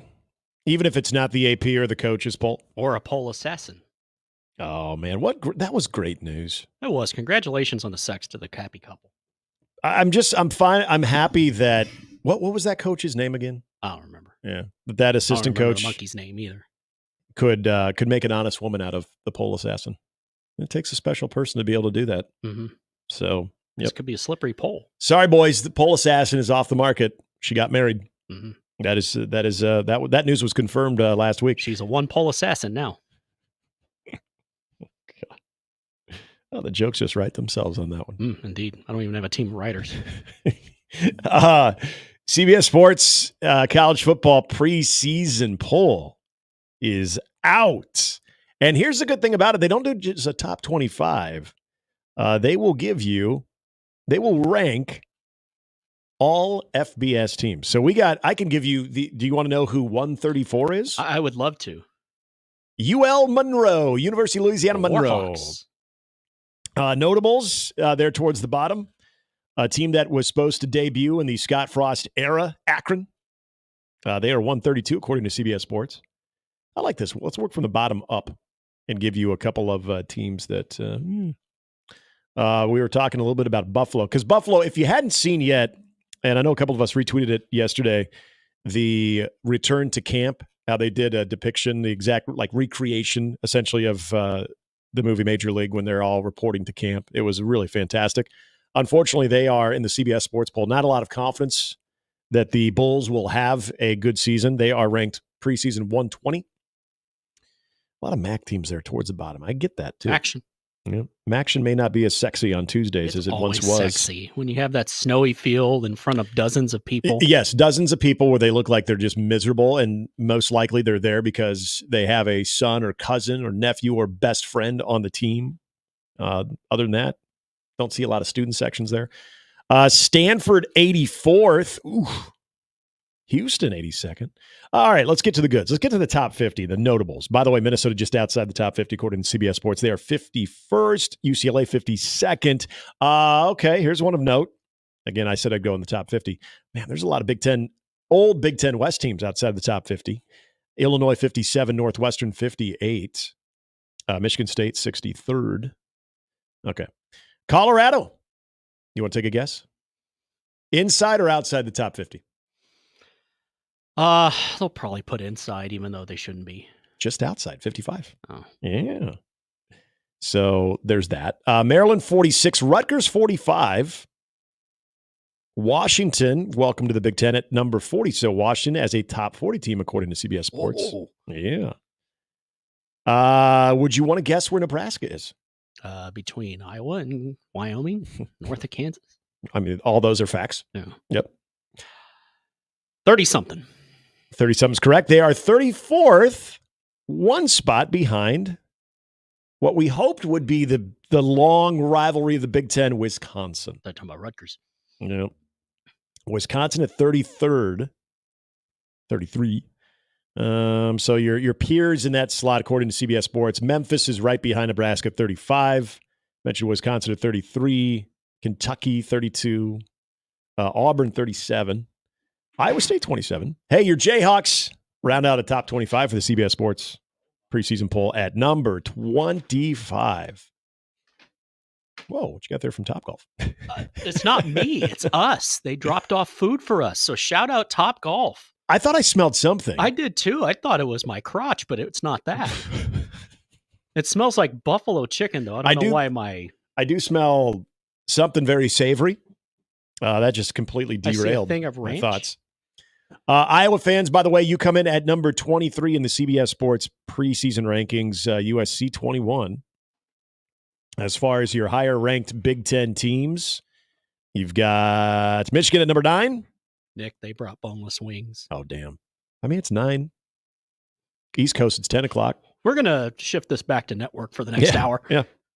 If they got wings and ranch. By the way, Topgolf food, pretty decent, too. So. I agree. And I was actually thinking of them this morning. I'm not just saying that. When driving, I don't know if y'all talked about this on the air. mean, I was here, but at least physically. And but Gary, maybe you mentioned it off the air. It's eerie how you cross the street and there's power on one side, and on the other side there's no power. It's like West and East Berlin. You just look across and it's very one's random. communist, and yes, it's very, very random. Of wait, that's lit up, but wait, the essentially the adjoining street or neighborhood is not. Here, stick our food in your fridge. It's very weird. But I was thinking of Top Golf, not because of any of this, but how did those nets hold up with that wind? They look strong as ever. Oh, those things are beasts. I was going to say. Those poles are beasts. Yeah, ain't nothing bringing those things down. Shout out Top Golf. Thank you for everything. Yeah, thank you for bringing us food. Georgia is your number one preseason ranked team in the CBS Sports poll. Ohio State's 2, Oregon 3. Look at that rep. Look at Big Ten rep in the top 3 there, Ohio State, Oregon. And then so basically the top 4 is sandwiched with SEC teams, Georgia and Texas. But we've got 2 and 3, Ohio State, Oregon. Yeah, I'm going we as in Big Ten pride. So here's what this is about. All right, what do we got? This is called, they're introducing the Sure Thing Club. The Sure Thing Club. Yeah. You get chicken wings, chicken wing technology. I don't know what that means, but it doesn't matter to me. A hockey stick face shape to slap shots. People like hockey in Omaha. Optimized shaft length, which that just writes itself. I'm not going to. Talking about a golf club, yep. Oh, yeah. Oh, yeah. Length or girth next segment. But anyway, right. Shout out to them. We will eat these during the break. We will eat these during the show. Yeah, it's usually the midday and afternoon guys that get food. So this is a rare occasion. Yeah, screw all of them. We never get anything. So thank you to Top Golf. So we really appreciate that. I want to get into the Bud Crawford fight that will be, again, a lot of good coverage right here on 1620 The Zone leading up to the fight that we will get you into. Also, Matt Verzal joins us as we get into Hour 4 on your Friday, 1620 The Zone.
Or boneless wings.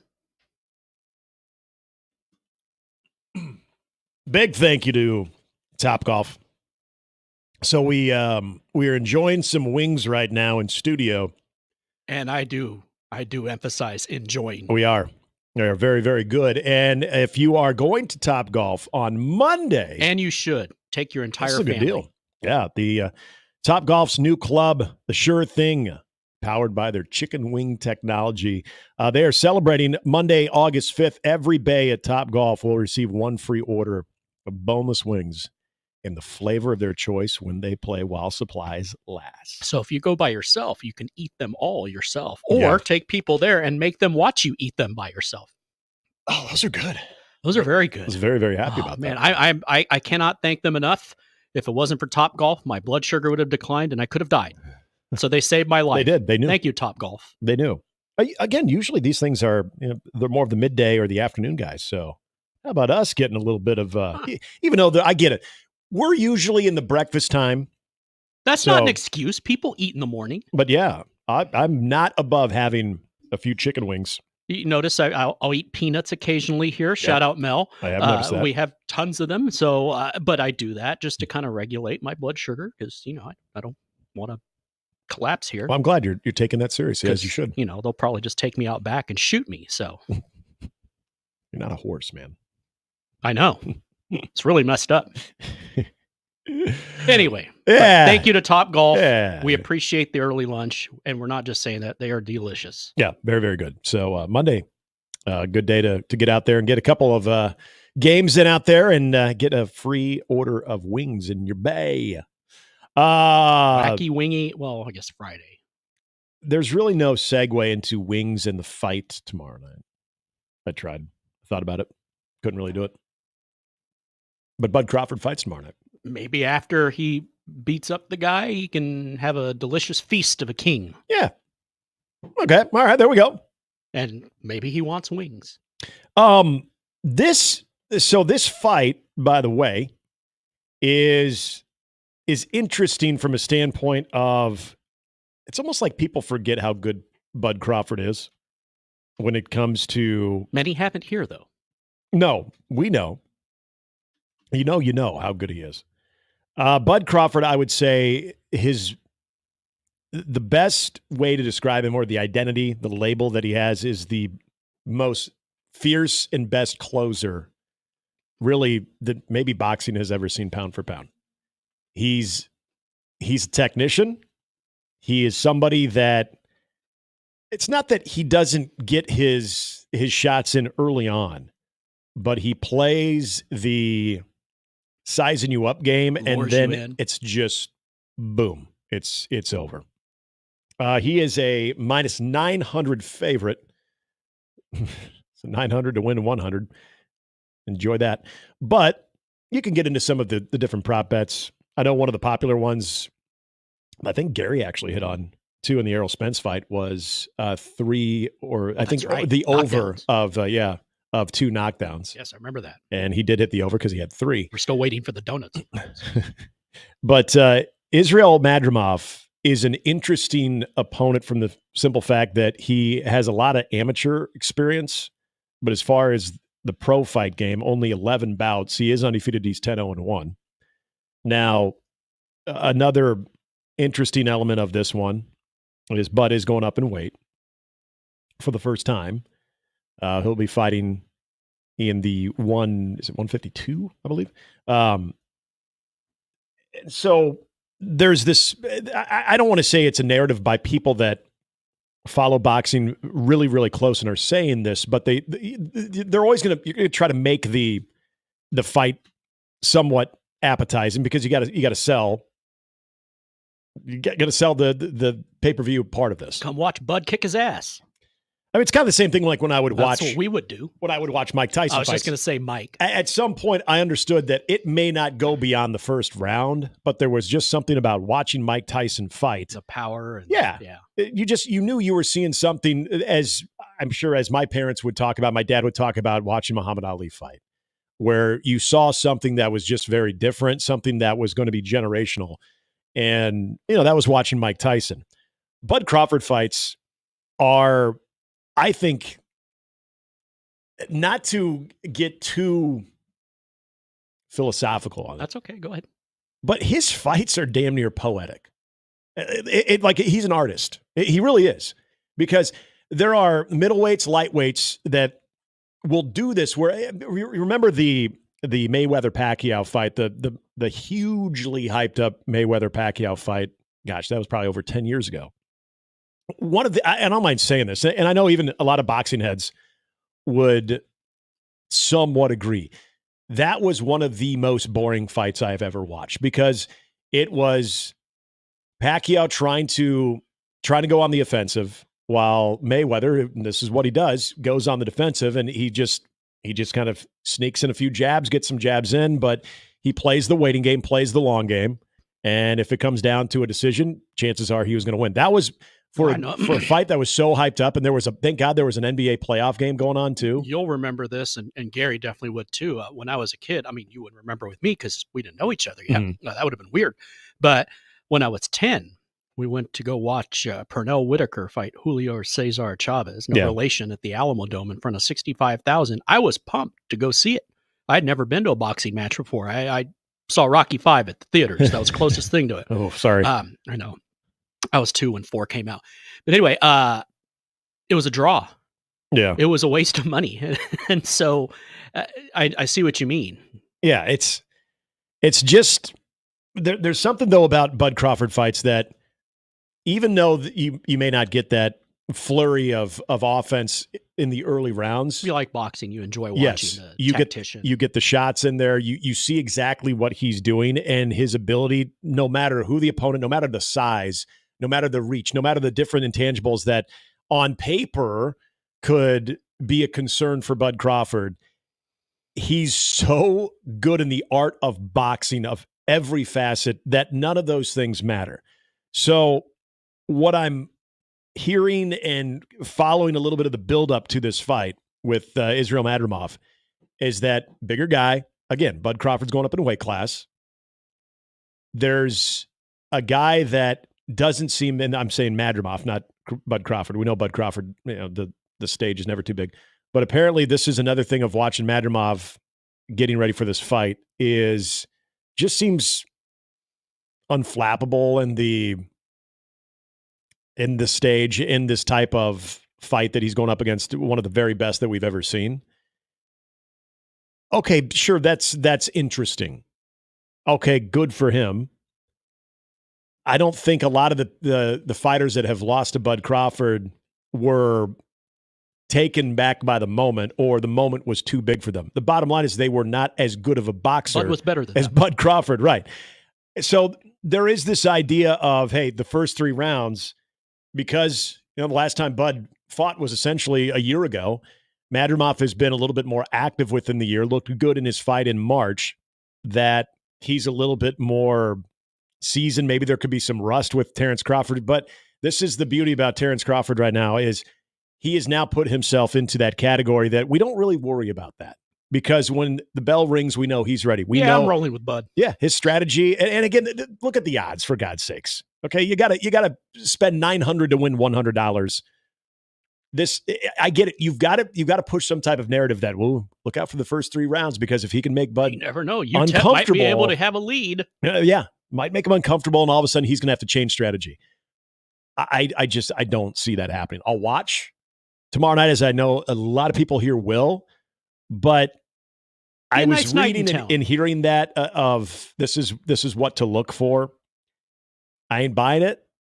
I thought the Bud Crawford Errol Spence fight would be one that would maybe challenge Bud a little bit more than what we had seen. Mm-hmm.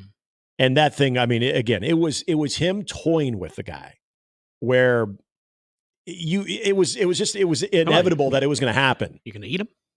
And yeah, so release the fury. Oh wait, wrong.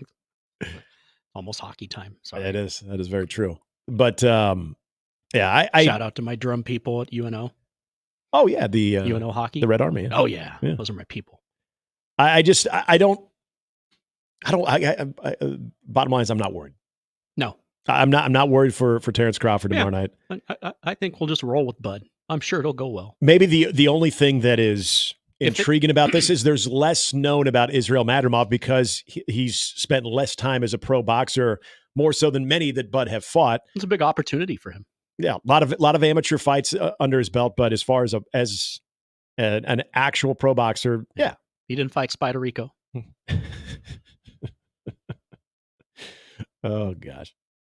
So yeah, interesting stuff. The boxing fan, I'm sure they do. I'm out when you said this earlier, but outside this area, really need to appreciate what they're watching in Bud because you know how much longer he's going to do it. So right. I mean, he's 36 years old. Yeah, you enjoy watching him. I know this city will celebrate him as they should because he very much is one of them, and he's very much represented as proud of his hometown. So they, it's reciprocal. If the whole town, all the fans could have gone out to watch him fight tomorrow, they would. Yeah, yeah. I mean, how about one of his last fights be right here? I don't know if we're going to get into that. I know. That's an argument. Yeah.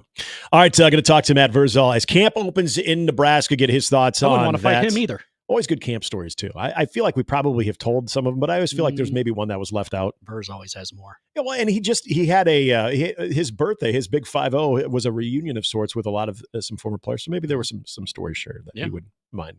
Also coming back from the Northwoods All-Star game where his nephew Max Butenbach was a member of the All-Star game. Oh, so, yeah. Between the three of you guys had me on Zillow looking at places in Mankato. Yeah. Oh, yeah. It was kind of a Mankato tourism promotion as well. We'll talk to Verz coming up next here as we continue Mornings with Sharp and Handley and Jimmy on 1620 The Zone.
Going to try to catch up with Verse here as we continue here. Hour 4, Mornings with Sharp and Handley.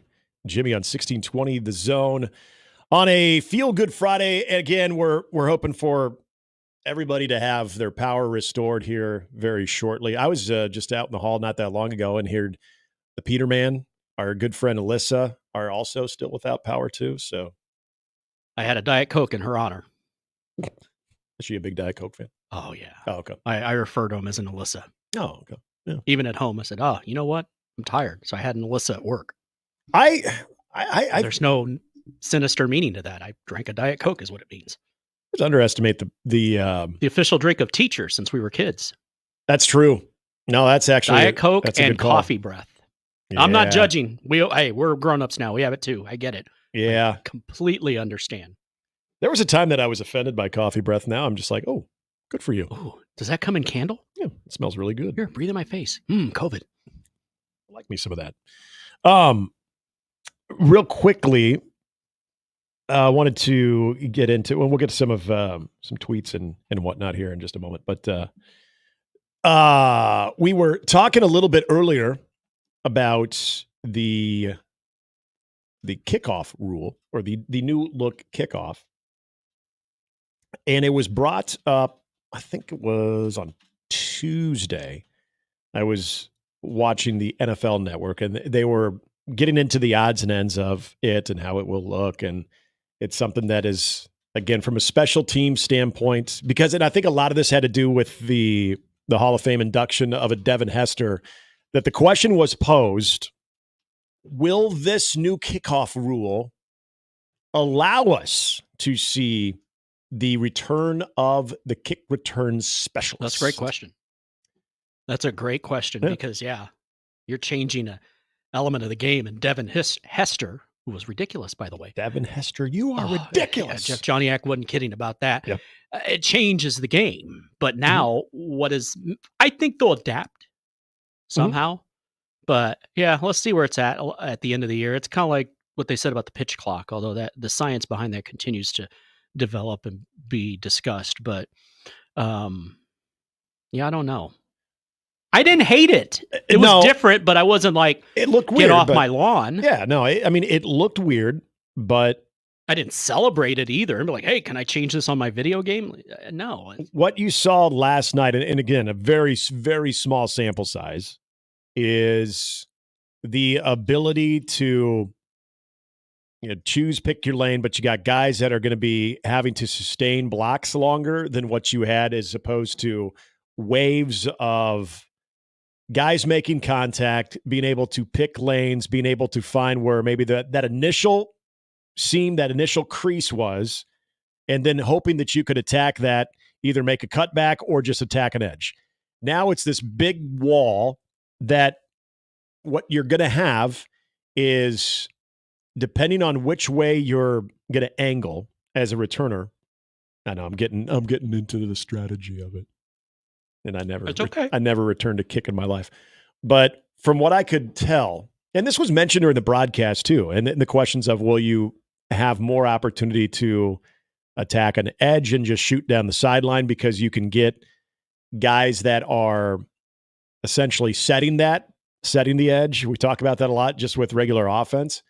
Or is this going to be very similar to the old skill of some of the great returners that had the ability to attack just a little bit of space, a little bit of seam, make the initial guy miss, and then you turn on the afterburners? Because a guy that was being honored last night in Devin Hester did that better than anybody. I mean, that's why he's a Hall of Famer. He wasn't a good defensive back or a good wide receiver to be a Hall of Famer, but he was an elite specialist. And there was a reason that it was, I don't want to say controversial, but it took him a while to get into the Hall of Fame, because it is the third phase. Good thing it's not baseball. Yeah. Well, I don't believe he was in a steroid era, but maybe the Nevin Shapiro. Neither was Don Mattingly. Anyway. I know. Anyway. Greg Maddux, who should have been unanimous, and they're like, well, he did pitch in the steroid era. Yeah, exactly. More reason to make him a unanimous decision. He didn't have a steroid bod. He had the dad bod. He maxed out at 88, 89 miles an hour. He had the physique of Patrick Mahomes now. I think Maddux broke 90 a few times. I think he was like 91, 92. Maybe on his best days. Yeah, when he had his late 80s. when he was a young fireballer. But the whole idea of the third phase of football is one that we don't talk about, one that's not sexy, one that you don't necessarily recruit or draft to, but then you see how truly important it is. The kicking game. I mean, we could talk about that with Nebraska and what Nebraska's uncertainty is with the kicking game, and how for a long time when Nebraska was good, you had zero worry about a guy getting it through the uprights between 45 and 35 yards. Now that's a problem. Punting. You'd be able, hey, Darren Erstad, hey, go put that one in the coffin corner. Sam Foltz, flip the field for us. You know, they had great, and Sam Cook. Sam Cook, hell of a punter. Yes, but Dan Haydenfeld, shout out. It was amazing to me some of the resistance that people had with Devin Hester getting into the Hall of Fame, and because it was essentially, well, how many times does he actually touch the ball in an important moment of the game? Well, first of all, not always his fault. The opening kickoff of the Super Bowl? Right.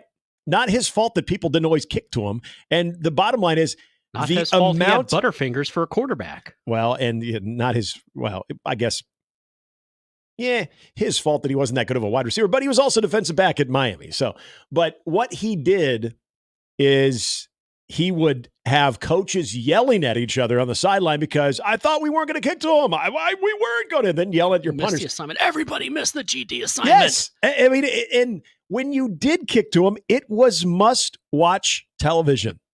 I mean, it was funny. You mentioned the Super Bowl. We were all watching the game, me and a bunch of friends, thinking, wouldn't it be awesome when we knew that they were receiving? Wouldn't it be awesome if Hester Houses won? That never happens, just like it never rains during the Super Bowl. Yeah. And then you have Purple Rain with Prince. We didn't think it would actually happen. First of all, didn't think Indianapolis would be dumb enough to kick to him. I'm like, that ain't going to happen.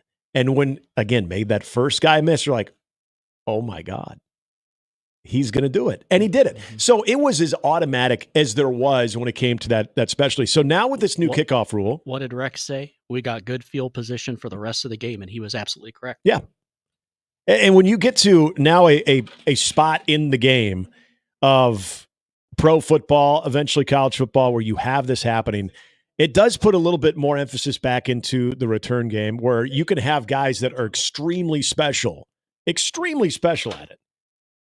Now they're not everywhere, but very, very special types of dudes that can use this new kickoff rule that are going to be kicked to and find that ability, just like what we saw guys like Hester, be able to make dudes miss, and then all of a sudden that second level speed, you're like, damn. So now you have this big, huge wall as opposed to different waves of engagement. I just think it's going to be really fascinating. So as weird as it looked last night, I got to say I'm intrigued. I'm curious what Matt Verzal thinks, too, as we welcome in Verz here on 1620 The Zone. Verz, first of all, as a Chicago Bears fan like myself, and I know you are too, were you ever resistant to see Devin Hester in the Hall of Fame, or was that something, I don't care that he's a specialty guy, that dude was a game changer, needs to be in the Hall of Fame?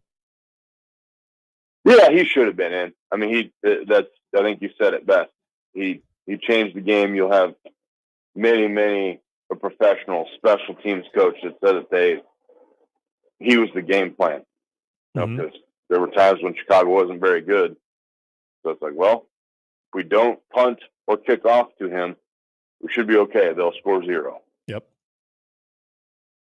I remember being at a Bears game, and this was in the middle of his heyday, that as soon as there was a 3 and out or just a situation where the opposition had to punt, I don't know how many punt returners actually had walk-up music, but he did. It was a Soldier Boy.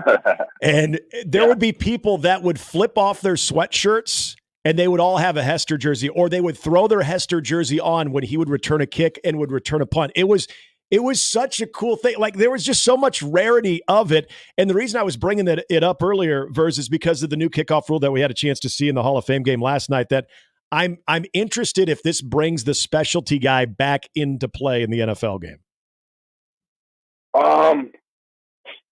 It's supposed to. I mean, that's the goal of it. Mm-hmm. We'll see what happens. Here's the thing.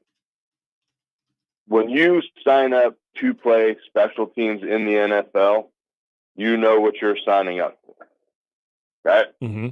And I think sometimes we, much as voting against gambling in the great state of Nebraska, like some people like to still lobby for, I don't need you to protect me from myself. I know what I'm signing up for. And there's a lot of guys that sign up to do that because they cash a nice paycheck. And I know the NFL's worried about injury. It's sometimes you just got to let the game be the game. Part of the game. It is what it is. They don't tell anybody in boxing you can't punch anybody in the face, right? Make for They a lot of don't boring tell you fights. in MMA you can't kick somebody in the shin. Yeah. Like, it's a violent game played by violent people, and that's what makes it good. Just let it be. I do not disagree with that. Vers, before I want to get some thoughts early on, just some general camp thoughts, but also another guy, and again, growing up as a Bears fan, that 85 defense led by, I mean, you could say it was led by this guy or that guy. We know a lot of them that are still with us are going to be descending on Canton, Ohio, if they weren't there already last night, to honor Steve McMichael, who unfortunately is in the battle of his life with Lou Gehrig's disease. But this was when I first learned of how just absolutely bat blank crazy defensive linemen are. His ability matched with his personality and the way that he carried himself, even after his career was over. He was on a lot of the pregame shows for the Chicago Bears radio and TV. Did it all the way up until he got sick, really. This guy, I don't know if there's someone that epitomized the 85 Bears attitude and what people still refer to as the greatest defense ever. I don't think you can get much further down the list of naming guys before you get to old number 76. Nah, he just loved the game. I mean, when he just had a joy of playing football, and in that, it's something that not enough people realize. But football is the ultimate stress reliever because Mongo would just go play, and if something pissed him off, it was the other team's fault, and he took it out on them. And yeah, he just went and did everything. It's unfortunate he's sick, but still going to be it's going to be a good trip down memory lane for me, just seeing all the old Bears there, and they'll do a great job of making sure he gets his flowers for a great career and a guy that more people as you play the game should mirror. Yeah, he loved the game, he loved to play, he loved his teammates. That's what he was. I know you don't have a lot of time, but I did want to get this in before we let you go too, and that is, so one of the interesting things leading into camp, and now as camp is going on, and we know the dorms and building the culture, which is kind of refreshing that we haven't talked a lot about culture with this football program here as of late. There was something that we were discussing throughout the week, and that is a young quarterback that is yet to take one college snap, and a guy that obviously has a lot of value when it comes to his name and image, but doing things like, hey, let's go work out down in Texas. I'm going to fly even our senior wide receivers, our veteran guys. I'm going to get Jamal Banks and Isaiah Nayor and our younger guys like Jalen Lloyd. I'm going to pay for their flight. I'm going to pay for the Airbnb. We're all going to work out together. I'm going to buy our offensive line, Isles Pizza. I'm going to do all these different things, and I'm going to do it on my dime. And he hasn't even officially been named the starting quarterback and is yet to take a snap. But when we talk about guys that go about the obsession of winning and doing little things, is this one of the biggest examples that we've seen from Dylan Raiola right now?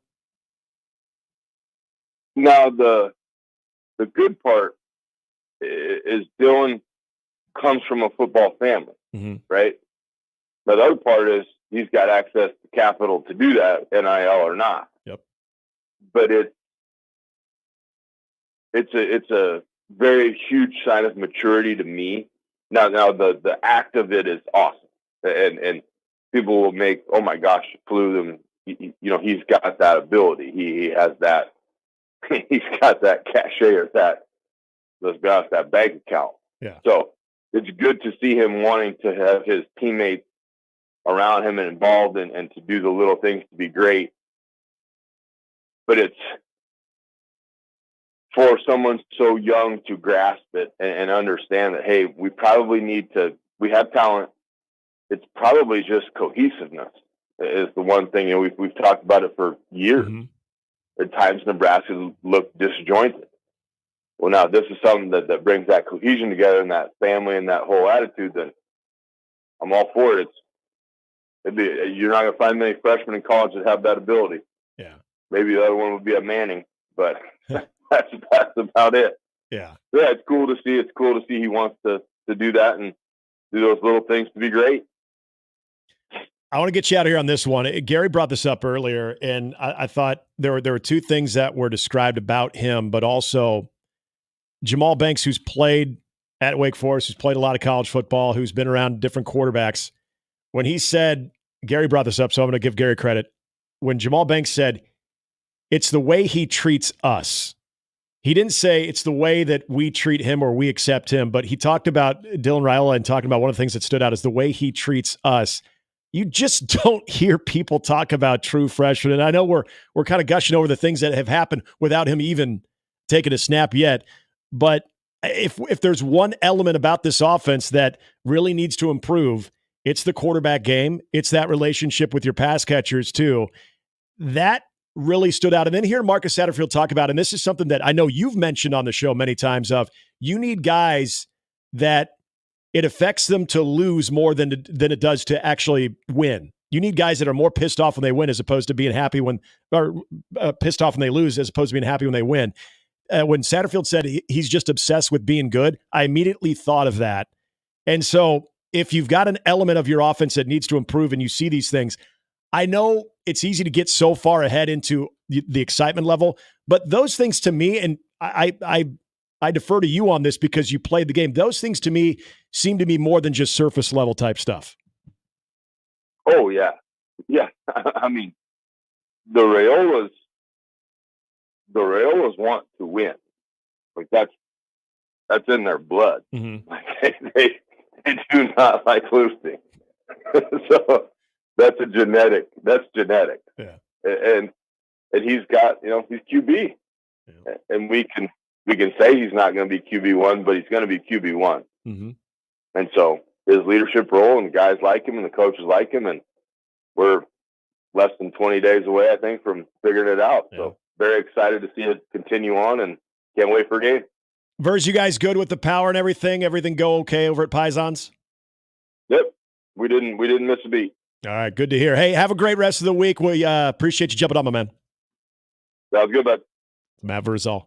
Yeah, that was the thing when Gary brought this up, Jimmy, about hearing a veteran wide receiver talk about a true freshman quarterback that hasn't played one snap and says, now what stands out about Dylan Raiola, and his response is it's the way he treats us.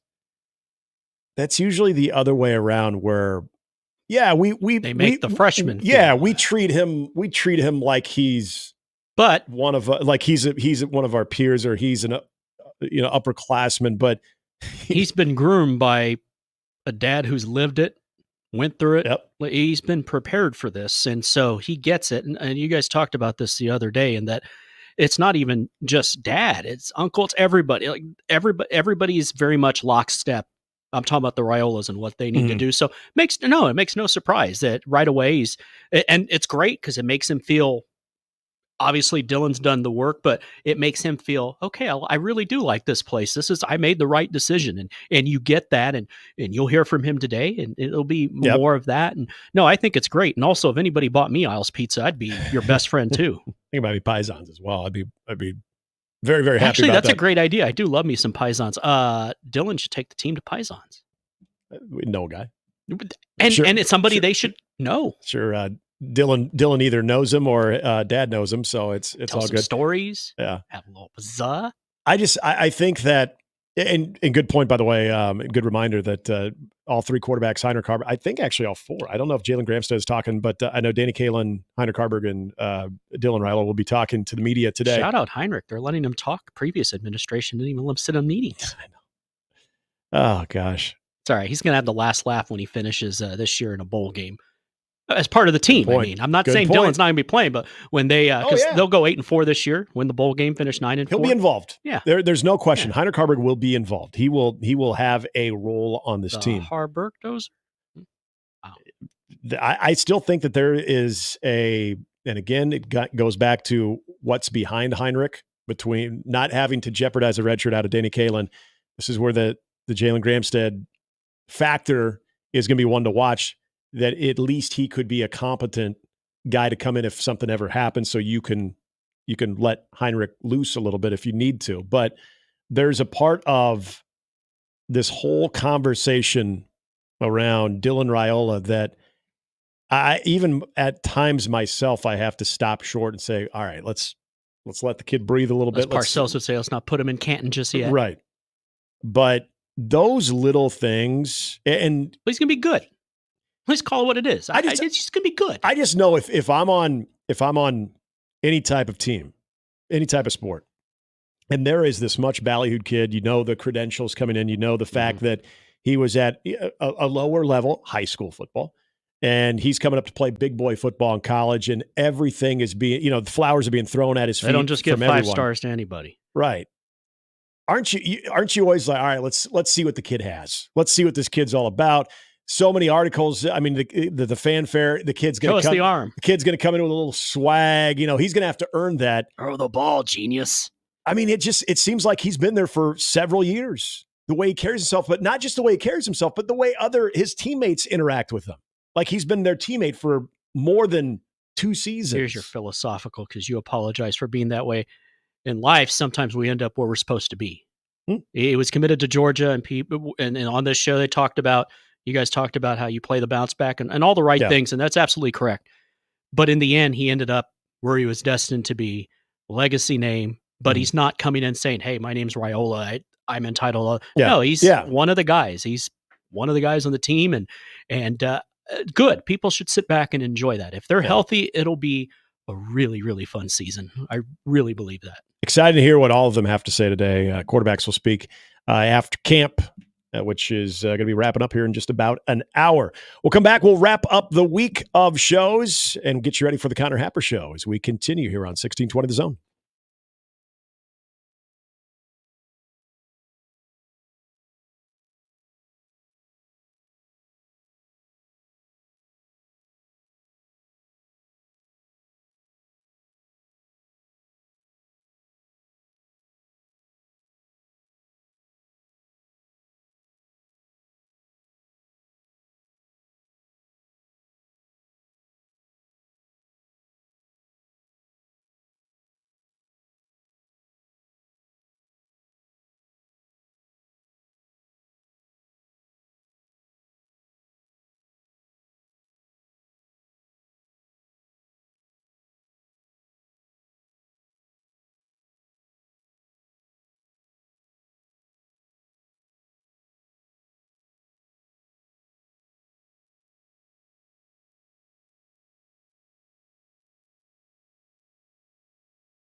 This week's Zone Deal is Copal Mexican Cuisine. Copal, 129th and Maple, is Omaha's best kept secret with weekend brunch on both Saturdays and Sundays. Sunday fun day with all-day happy hour on Sundays. In this deal, you'll receive two $25 vouchers, $50 value for just $25. You can get the deets now, 1620thezone.com. And when you hear this song, you think a lovely Mexican dinner. Absolutely. Big thanks to John Teitcher, voice of UTEP Minor Football. Also, Dane Mizutani of the Pioneer Press talking Vikings. Mike Schaefer, Matt Verzal. If you missed any of it, the radio replay there for you. And all throughout the week, we'll continue our Nebraska opponent preview. Talking some Colorado next week. We'll talk some Northern Iowa. We'll get into some Rutgers, Illinois. We'll get that Friday game. All kinds of stuff happening because you know what? Any team you want to play this season. Anything you want to keep cold, Tommy. We are 29 days away from this season and the kickoff. Tomorrow night, you've got the open practice at 6:30. Guys are going. Yes, we will be there. And as Jimmy mentioned too, quarterback speaking after practice today, which should be wrapping up right around 10:30. So I'm sure the guys will have some afternoon audio for you, both on the Connor Happer Show. Josh Odson will be running the ship today. You know what they won't have? Boneless wings from Top Golf. Although we did leave them the celery. And carrots. And ranch. Nobody at this station from 12 to 6 will become diabetic. No, they'll have vegetables, but they'll have the nice offset taste of that ranch can really be put on anything to make it taste good. Absolutely. I'm absolutely 100% convinced of that. That's just how it goes. And if not, who cares? We ate the wings. Yeah. That's all. I only care about myself. Yeah, I really don't care. You're coming to my side. I'm trying to look at the Olympic schedule. Do we have any more handball today? I do love me some handball. Isn't handball I'm fun? not sure. We got archery here. Big Hunger Games fans for people here. Well, and we do have the soccer ball and the soccer game going on right now. And if you are wondering, if you're relying on us to give you updates of the U.S. men's national team and their soccer match, they're getting spanked right now by Morocco. Not literally, though. That would be weird. Yeah. 3-0. Not going well for the good? red, white, and blue. I'm assuming they're not bad. Are we good? We're not great, right. But good win the other night. So do with that as you will. I watch about as much soccer as flies fornicating. Yeah, the two resident soccer guys in here, and we say that tongue-in-cheek. I will say that if you're down 3-0, you're probably not as good as the other team. I mean, there's a hot take right there, right? Yeah, it'll be good. Hey, good job, Nick. Thank you. If you score more goals than the other team, you, by definition, are better than them. Reminds me of my stat that I didn't do this every game because I was professional. I used to have a career, and I wanted to keep it. But I said, in games this season, Kansas undefeated win, outscoring their opponents. Yes. Never failed. Didn't have to look in the media guide for that. No, those are facts. I mean, you don't have to rely on the SID or anything. Did not say that during the NCAA tournament, though. That was usually when we were playing some directional or some school named after someone. Or the Bees, the Bucknells, and the Bradleys. Yeah, the Campbell Camels, I believe, is what they were called. There was a time. SIU Edwardsville. That was usually one that stat would come out. Yeah, SIU Edwardsville. Mm-hmm. Yeah. Yeah. Baylor wouldn't use that stat. No, definitely not. Yeah, I'm just seeing a lot of people falling on the ground. Oh, looks like the game is over. Is it? Is that why they're still falling on the ground? Oh, no, it's still going on. Oh, still flopping around.